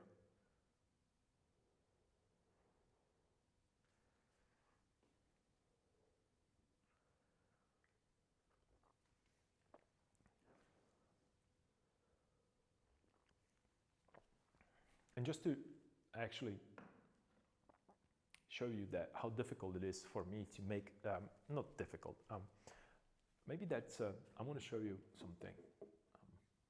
I have here a portrait that I did. I think it was in first year. This is the first year for sure. So check this out, how dark this portrait is. Well, where are you going to see it? Like how dark it is, and almost like a muddy. Let me just maybe bring it here. Not necessarily muddy, but what I like about this here is the expression that he has. I don't know what I was painting at that time, what I was thinking. You can see like so many mistakes there. But that's okay. What I'm thinking about here is expression, and I like that expression, and I would like to incorporate it there in my painting. And here's the thing, I mean, this guy could be him, it could be him, it actually could be him here, or here, this portrait. It doesn't really matter. I can use the knowledge or the ideas that I was testing. What, this is like 7 years ago? Yeah, that's like 7 years ago.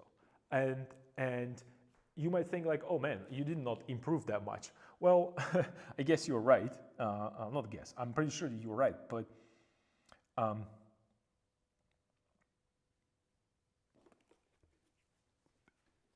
this painting or this portrait was so difficult for me to execute when I was at the academy. Right now I can execute portrait like this within a couple hours. And this took me, I believe, 2 or 3 weeks painting every day. So you might think like, oh, he's not really improving at all. So you might be right, but I had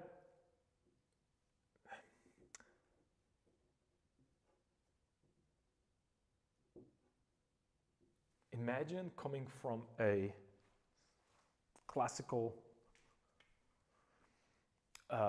atelier painting of I don't know, like late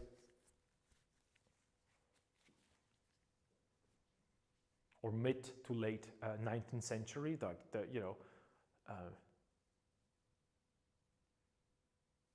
laying down the mixtures, when I say mixtures, the colors and everything is like in the strains and prepare, and then you are just painting in slowly, and you have your time, and you have a pose.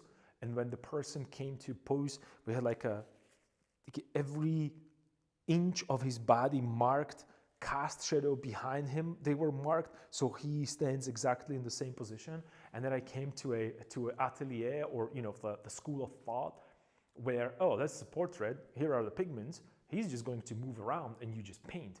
And you just paint, not that first a perfect drawing, then transfer the drawing, then lay down the shadow, and then, I mean, idea is there, but they wanted you to do everything at once within a couple hours.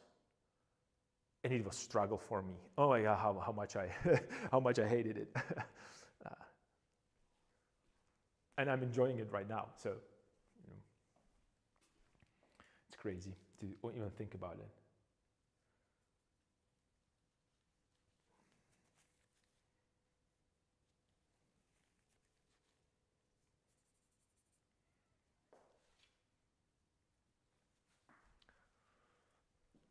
Okay, I still want to fix this problem. I feel like there could be a little bit more. Yep. All right. And then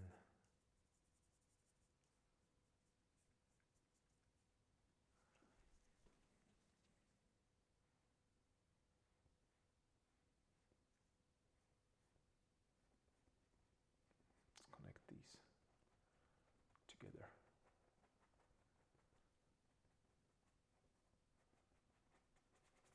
Way here. Okay, so I wanted to make sure that I have a shadow all the way there, but I also don't want it to look like he has a kind of his ear, it's cut out, so I have to soften these these transitions right here. So let me see. Let me just pull up my reference for a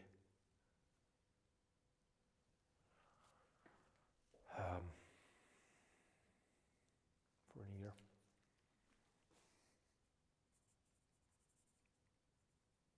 Maybe let me just go a little redder. And the reason why I'm going redder, because ear, you can push ear slightly more towards the red. Let me just first check the shape. So you can see that I'm trying to adjust. So if this is the bottom of a lid right here, this is where this needs to sit. All right. Okay, cool. This is where this needs to sit.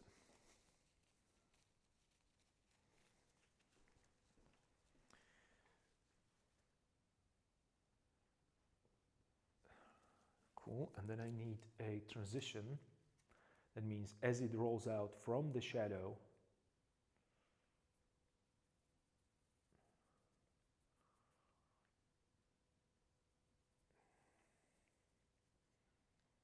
the desaturated half tone. So, yep, this way and this way, because there's not sharp edges there either. Maybe it could be a little lighter here. I'm sorry, darker here. Okay, it might seem that his ear is a little too big. Yeah, and kind of a weird shape, but that's okay. I'm gonna work on it. And maybe just it dropped a little too low, so.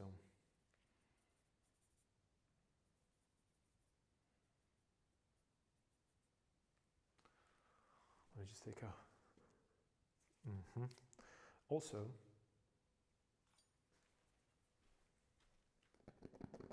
see, this is a texture there. So right now, what I need is a smooth surface so I can create a beautiful transparent layer. I won't be able to do it right now, so I have to go with the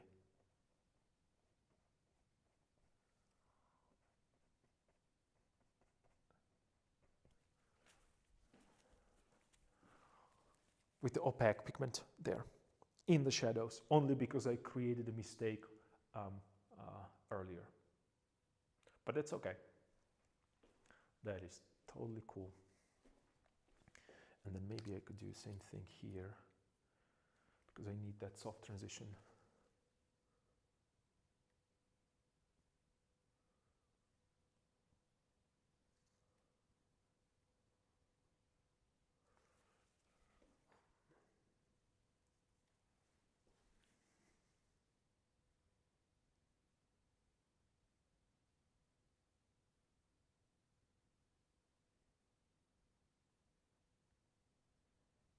Okay, soft transition here. Cool.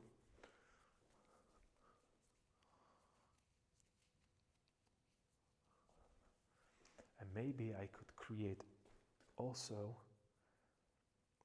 a little bit like a volume right here. Just a little bit.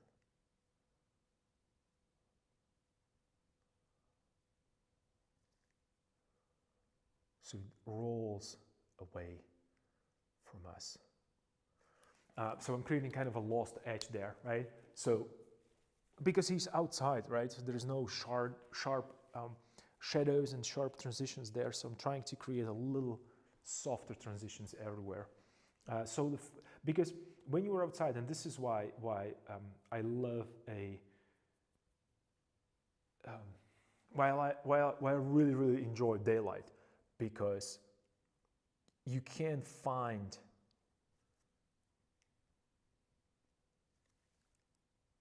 or it's really difficult to replicate such a soft transitions with artificial light. And the reason is because of the power of the sunlight and the way how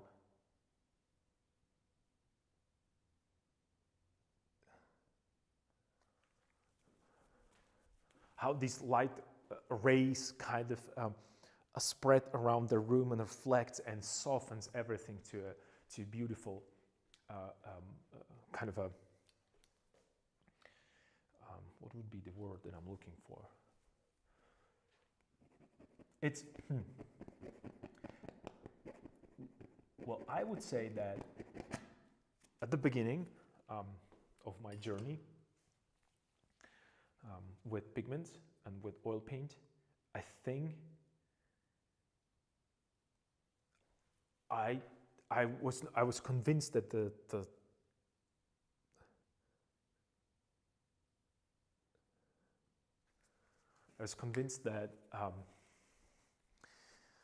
artificial light is superior because you can control it to a sunlight, and you can work during the night, during the day. There's no limitations.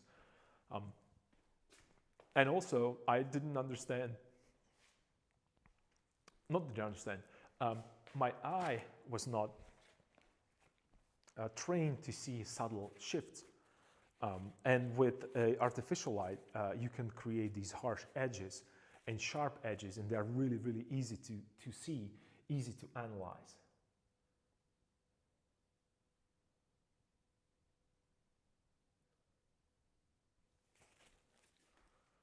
And right now, I'll soften it with the pigment here.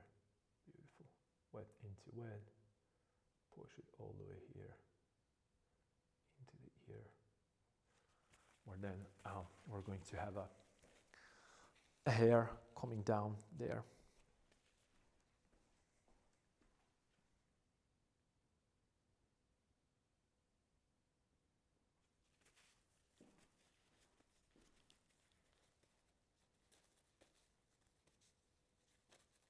Cool.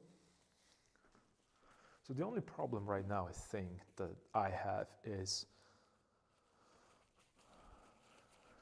well, not even a problem, but I hope that you can start seeing that really stronger a difference. Like, look at these two portraits, how even him, he's already kind of falling into this category slowly. But these two are really, really, really good example of something being forward against this guy right here. I think that's a good example of showing that someone is in behind. I mean, you can see that when you compare this portrait to this portrait, and then this portrait to this, and then you're going back here. So you kind of go, ooh, this is in the background. For sure that he's not forward. Even though hierarchy dictates that he, as a top, like all the way up, should be the main focus of a painting, of the figures, because, you know, from hierarchy we know that on the top of the pyramid it's sits the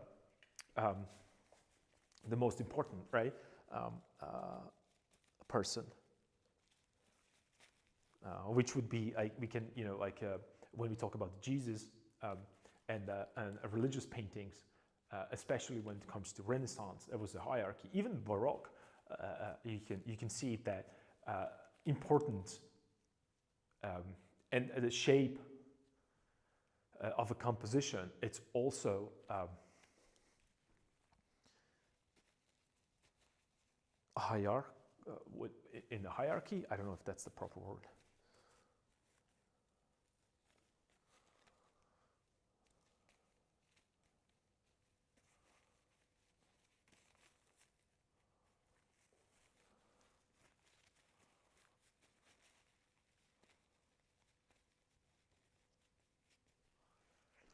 Okay, let's continue shaping his face a little better.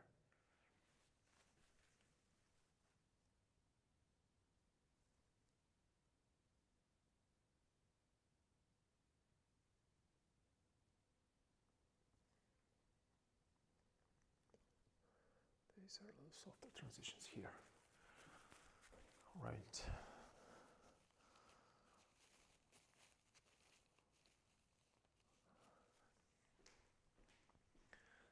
Let me maybe, I could push this here, and then it could go in. Okay. So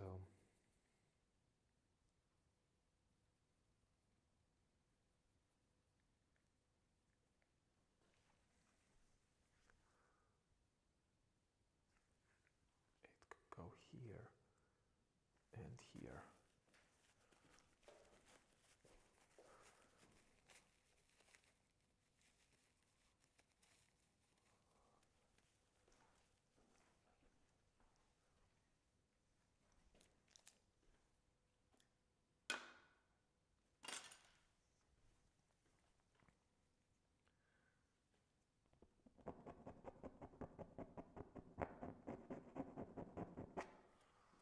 All the extra work that I have to do, scraping it down.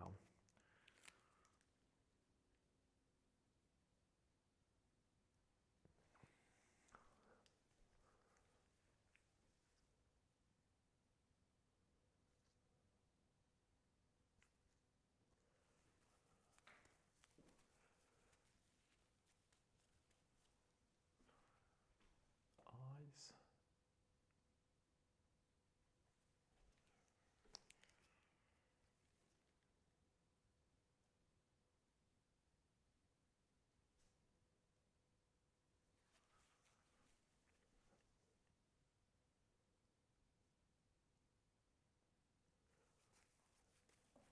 This is going to be here. I'm gonna grab a little bit of that background pigment or sky, because I need slightly lighter value here, and I want to harmonize it with the sky.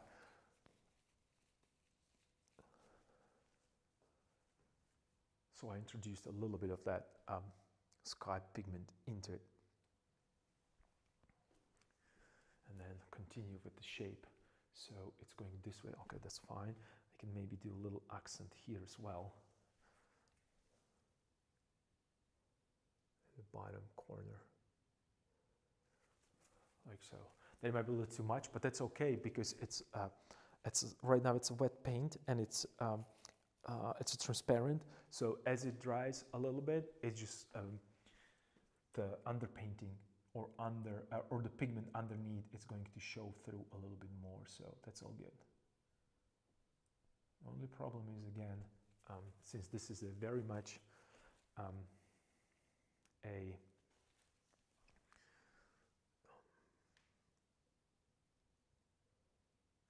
rough surface here that I created by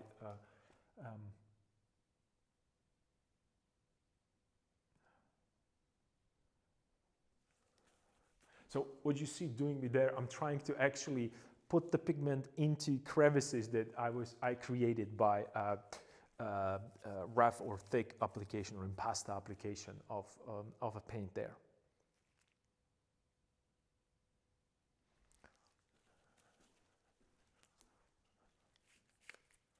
Maybe I could push this a little bit more. Let's see. What do you think? Like, do I dare? Of course I do. Let's just.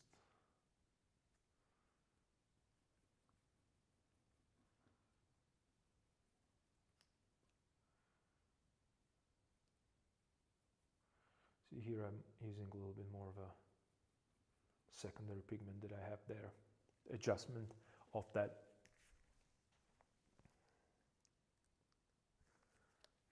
This is nice. This is where it's supposed to be. So it's going all the way here, like so, the light area, and then slowly fades away. Right? And here. Cool.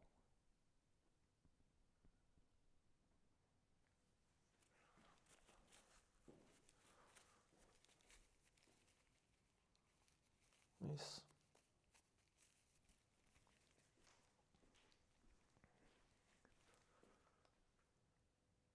Soften it here. Just a touch.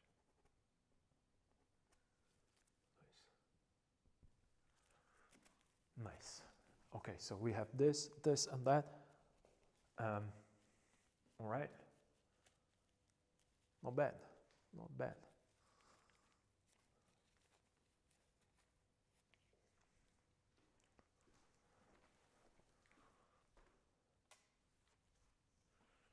Not bad at all.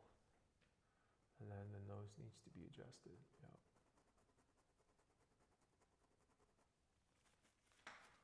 To make it a little softer transition there as well.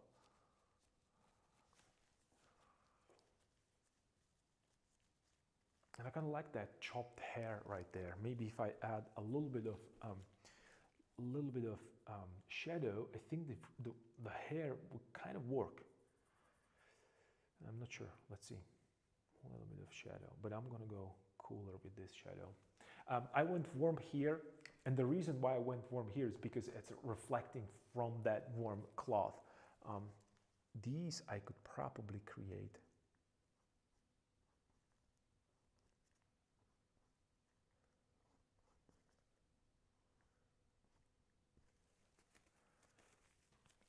Just a little bit of depth.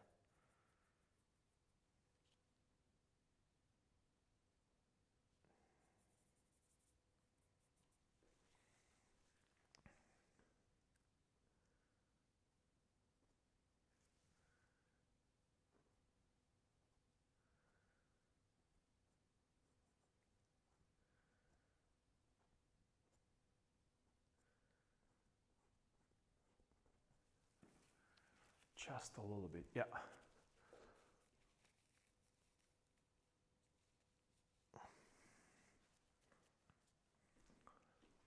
This mark here is like way too dark, so let's adjust that one as well. A little bit of this saturation.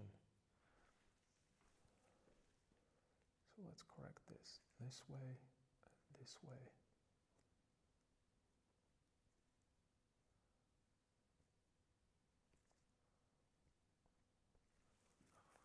Yep. This is a side right here. Okay, yeah. For a second, I felt like he looks like a, I don't know, like a like a brother of a Mark Zuckerberg.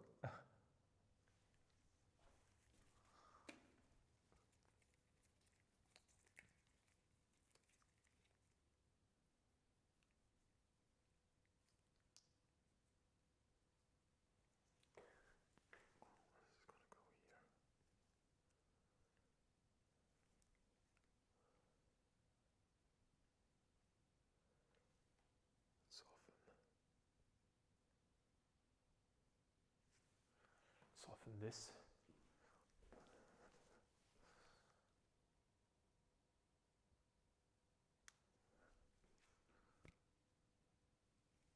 Maybe even more. It almost feels like this could all be softer. Like here.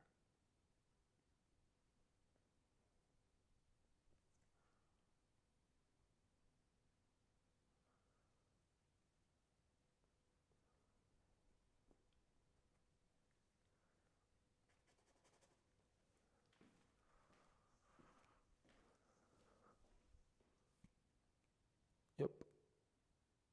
Okay, this might work.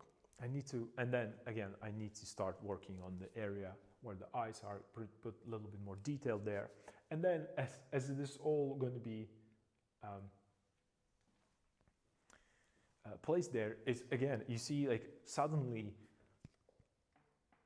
he's getting forward with his face, all right? Because it's getting more and more a detail there. So maybe I should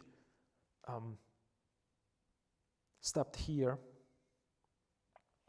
because I need to figure it out. I need to work with arms, with these arms. I'm just gonna, well, let me do it right now, because I don't know if it's a good idea, but I need to do it. I need to, I'm sorry.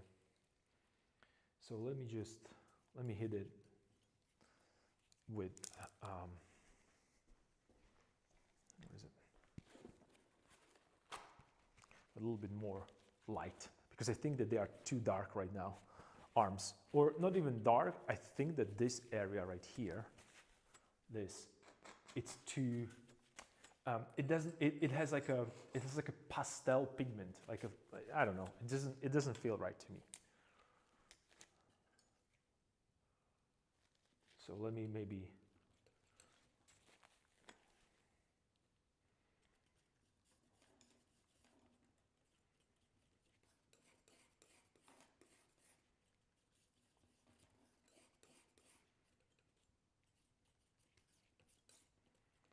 me see what I can do here with this. That might be too orangey, but that's fine. I'm not really that.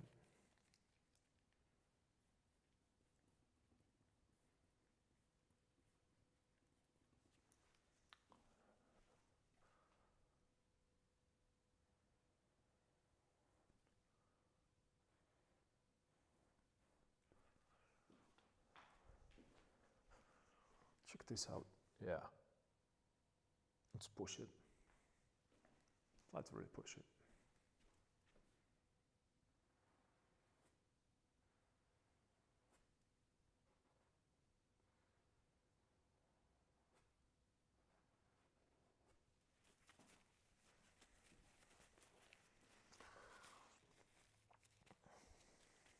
Oh, wow. It's crazy. You know what's funny? That like I thought like how saturated this is, but the moment I start, I'm putting these key, like really beautifully, like a clean pigment, it's like all this starting to be desaturated and just drop into the background. I kind of, I'm enjoying this a lot actually, I have to say.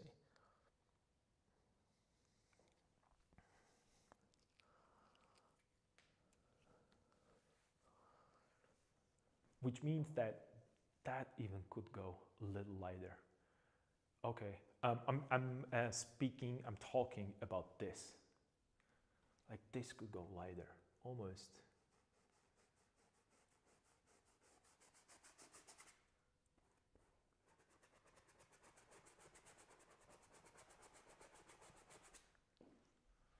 Let me see, yeah, definitely.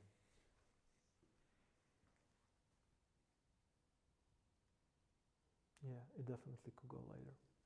And I could actually reflect light from this to his face.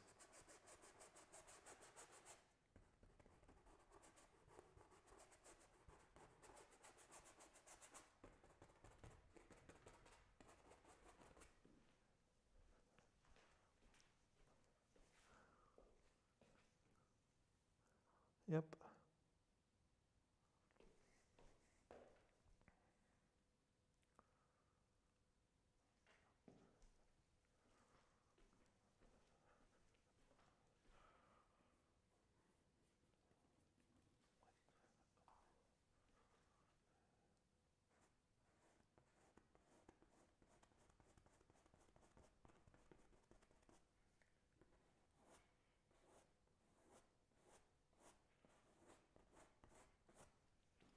And the reason why I'm doing this is because I want to really get an idea of a light being present.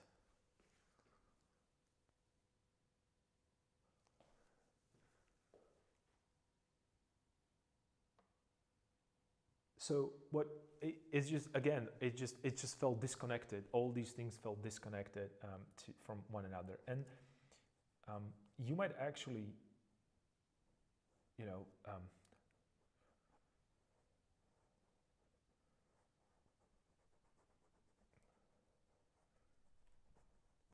experiencing a similar problems with your paintings.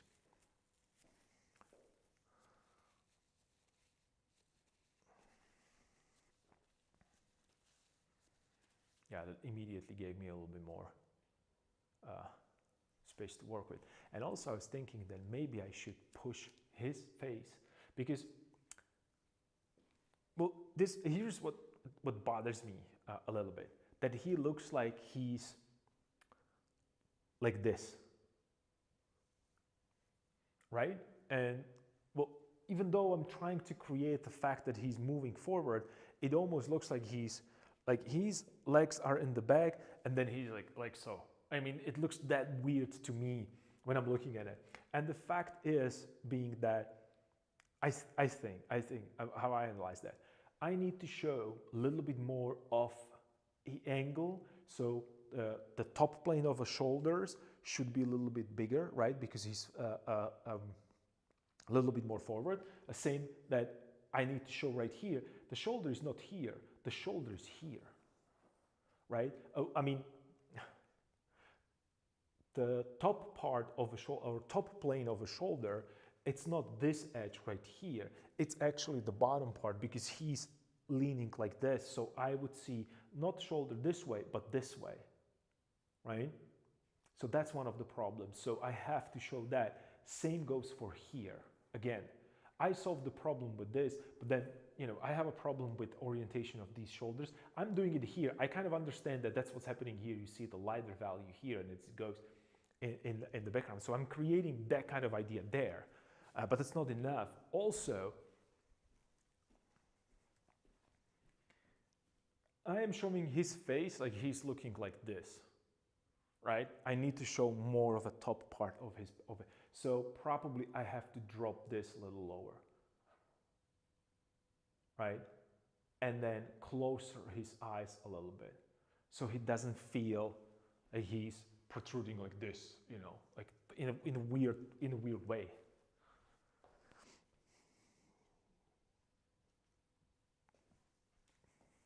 Or am I wrong? Am I just overcomplicating this, or am I being crazy? I don't know. Maybe I am. I don't know.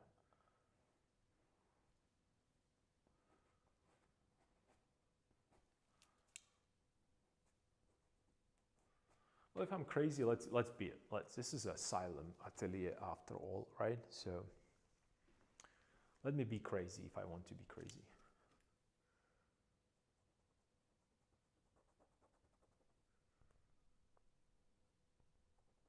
Softening these transitions because it's again too harsh. Ooh.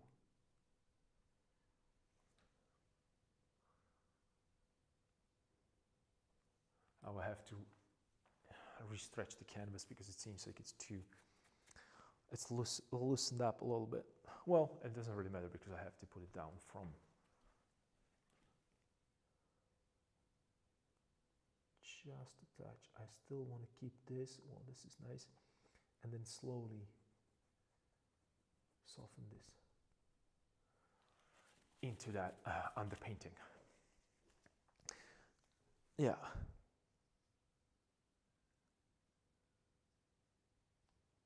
We're getting there, slowly but surely.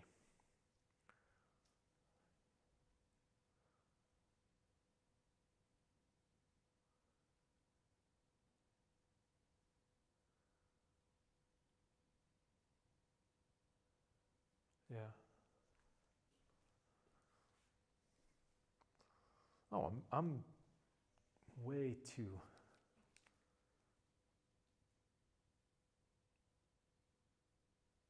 Yeah, way too off with that. Yeah, that was a good decision to make. And also, I have to. Well, I think I should move this guy a little higher up. I simply cannot help myself that that's what's going to help. Well, actually, let me wait with this because maybe if I move this a little lower and then I lower his, not necessarily eyes lower, but the eyebrows are going to go lower and give him more this shadow. Ears can stay because that's gonna show me that tilt. So I think I might be good. I think I might be good. And then I might just do a slight adjustments, maybe not this much, but just a little bit. Yeah, let me see. I think that might work.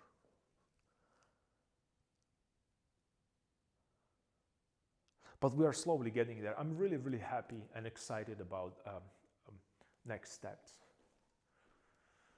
Also, I have to make sure that I have this cross properly placed. And I already did, that's another thing that I did. I modeled back from a kitchen. I had to cook a dinner. It looks so good. Well, thank you. I appreciate that. Where was your, how come you?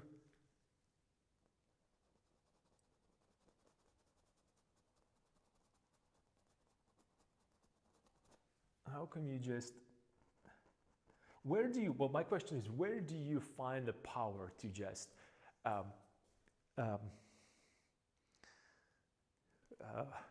stand up from behind a palette and pigment and brushes and cook. I don't know, I mean, that's something that should be celebrated every day, that you are capable of doing it, because I can't even fathom. Like, the only thing that I can do after painting is just sit down and unwind and is it me after painting? It looks like I'll be sitting on the sofa and just staring into void. My brain would be completely, off. So you are awesome.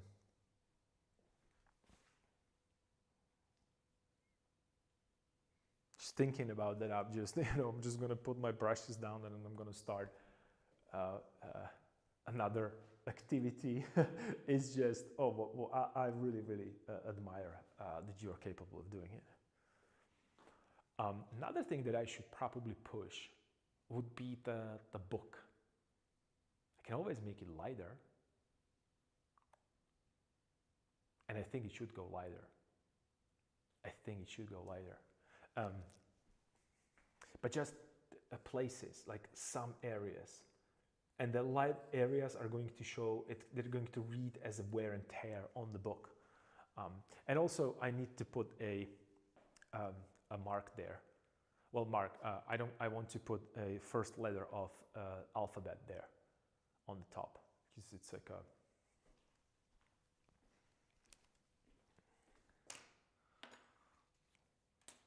because it's a cross, actually. The first letter of the alphabet is a cross.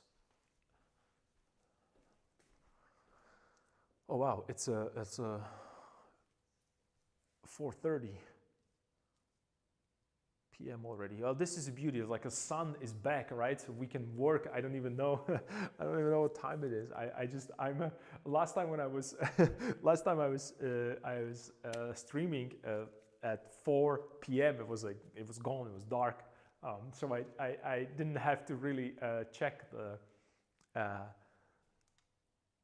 I didn't have to check my watch, and right now I'm confused. What's happening? I'm still painting. I'm still working on it, and it's. But I have to say that a light changed a lot. Right now I'm in that. How do you call it? Directors love to use this. It's that they call it golden hour, when it's either early morning when the sun arises, or evening when it setting down. You have these beautiful long shadows. You have like really, really warm evening. You have like really warm warmth going from the light, and especially right now when we're in the winter. Well, we already have spring in my country, I have to say, because it's really warm outside. It's funny because it's warm outside, but it's really cold in the studio. It's crazy. So yeah, that will be it for today, and I'm going to be here tomorrow for sure, as we say here. And let's continue. Let's push it. Like the title was going the distance. So let's go the distance. Let's just push. And I know that you're listening. And also watching. Also, you have a exhibition, which is April 4th. You mentioned, but you have to push. I have to push because I have to have most of this done and ready to be shipped with me by the end of the April. Because 1st of April, I would like to leave, but I have to have, like, I don't know, 1 week. So it dries, touch dries, so I can start rolling it in, because I'm gonna roll this. So it's gonna be a process. So maybe I should probably stream that as well. That might be interesting for some of you. Like, what am I going to do with this? But I'm afraid to stream it because I just don't want to embarrass myself in front of a camera with my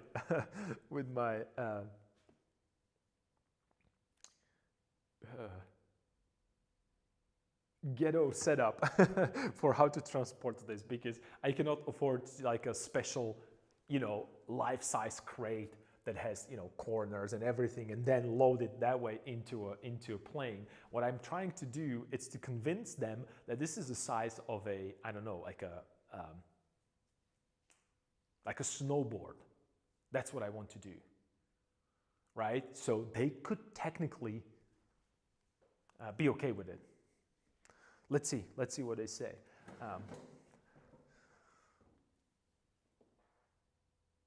Your studio is lagging behind.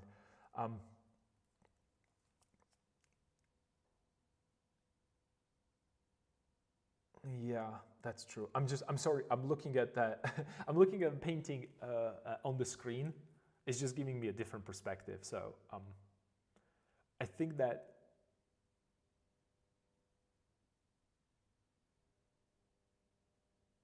Yeah, well, I know you were talking about the warm versus cool, outside, inside.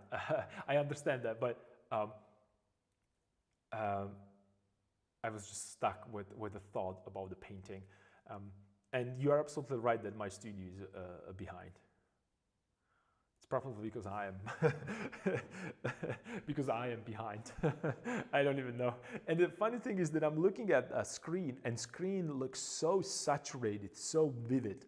Where's the reality? It's way calmer, it's way duller. And you can see it even on my face, that my face is way more saturated, way more. It's just what cameras do. You can't really deal with that.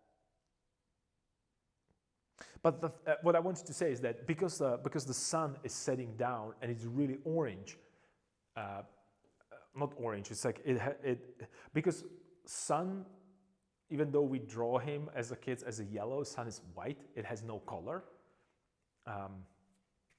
It's just because of everything around makes it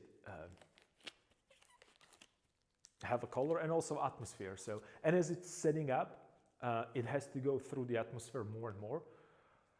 And it's making everything orangey. So right now, to balance that out, a painting kind of feels natural, a little bit more towards that kind of a greenish, brownish hue. It feels like it has like a veil of orangish, brownish hue because of the sun, intensity of the sun, and the intensity of that hue. All right.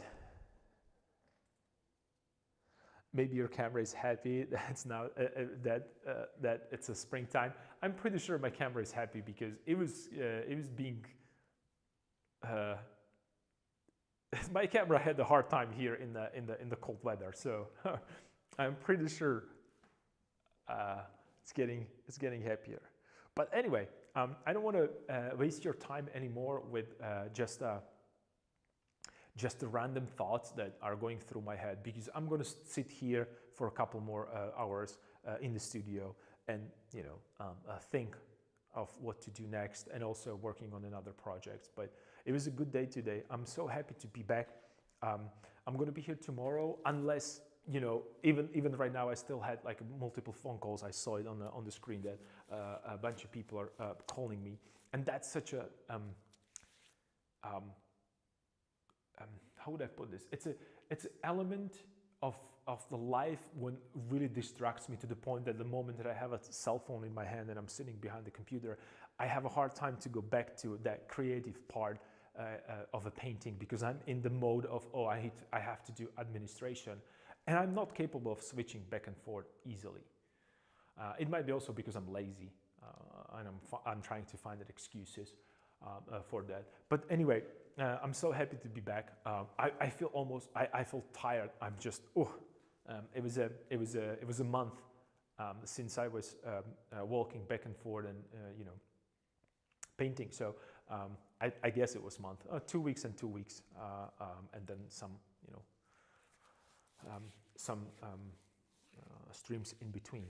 So I'm back. So I'm gonna annoy you for 4 hours every day, hopefully, uh, for foreseeable future.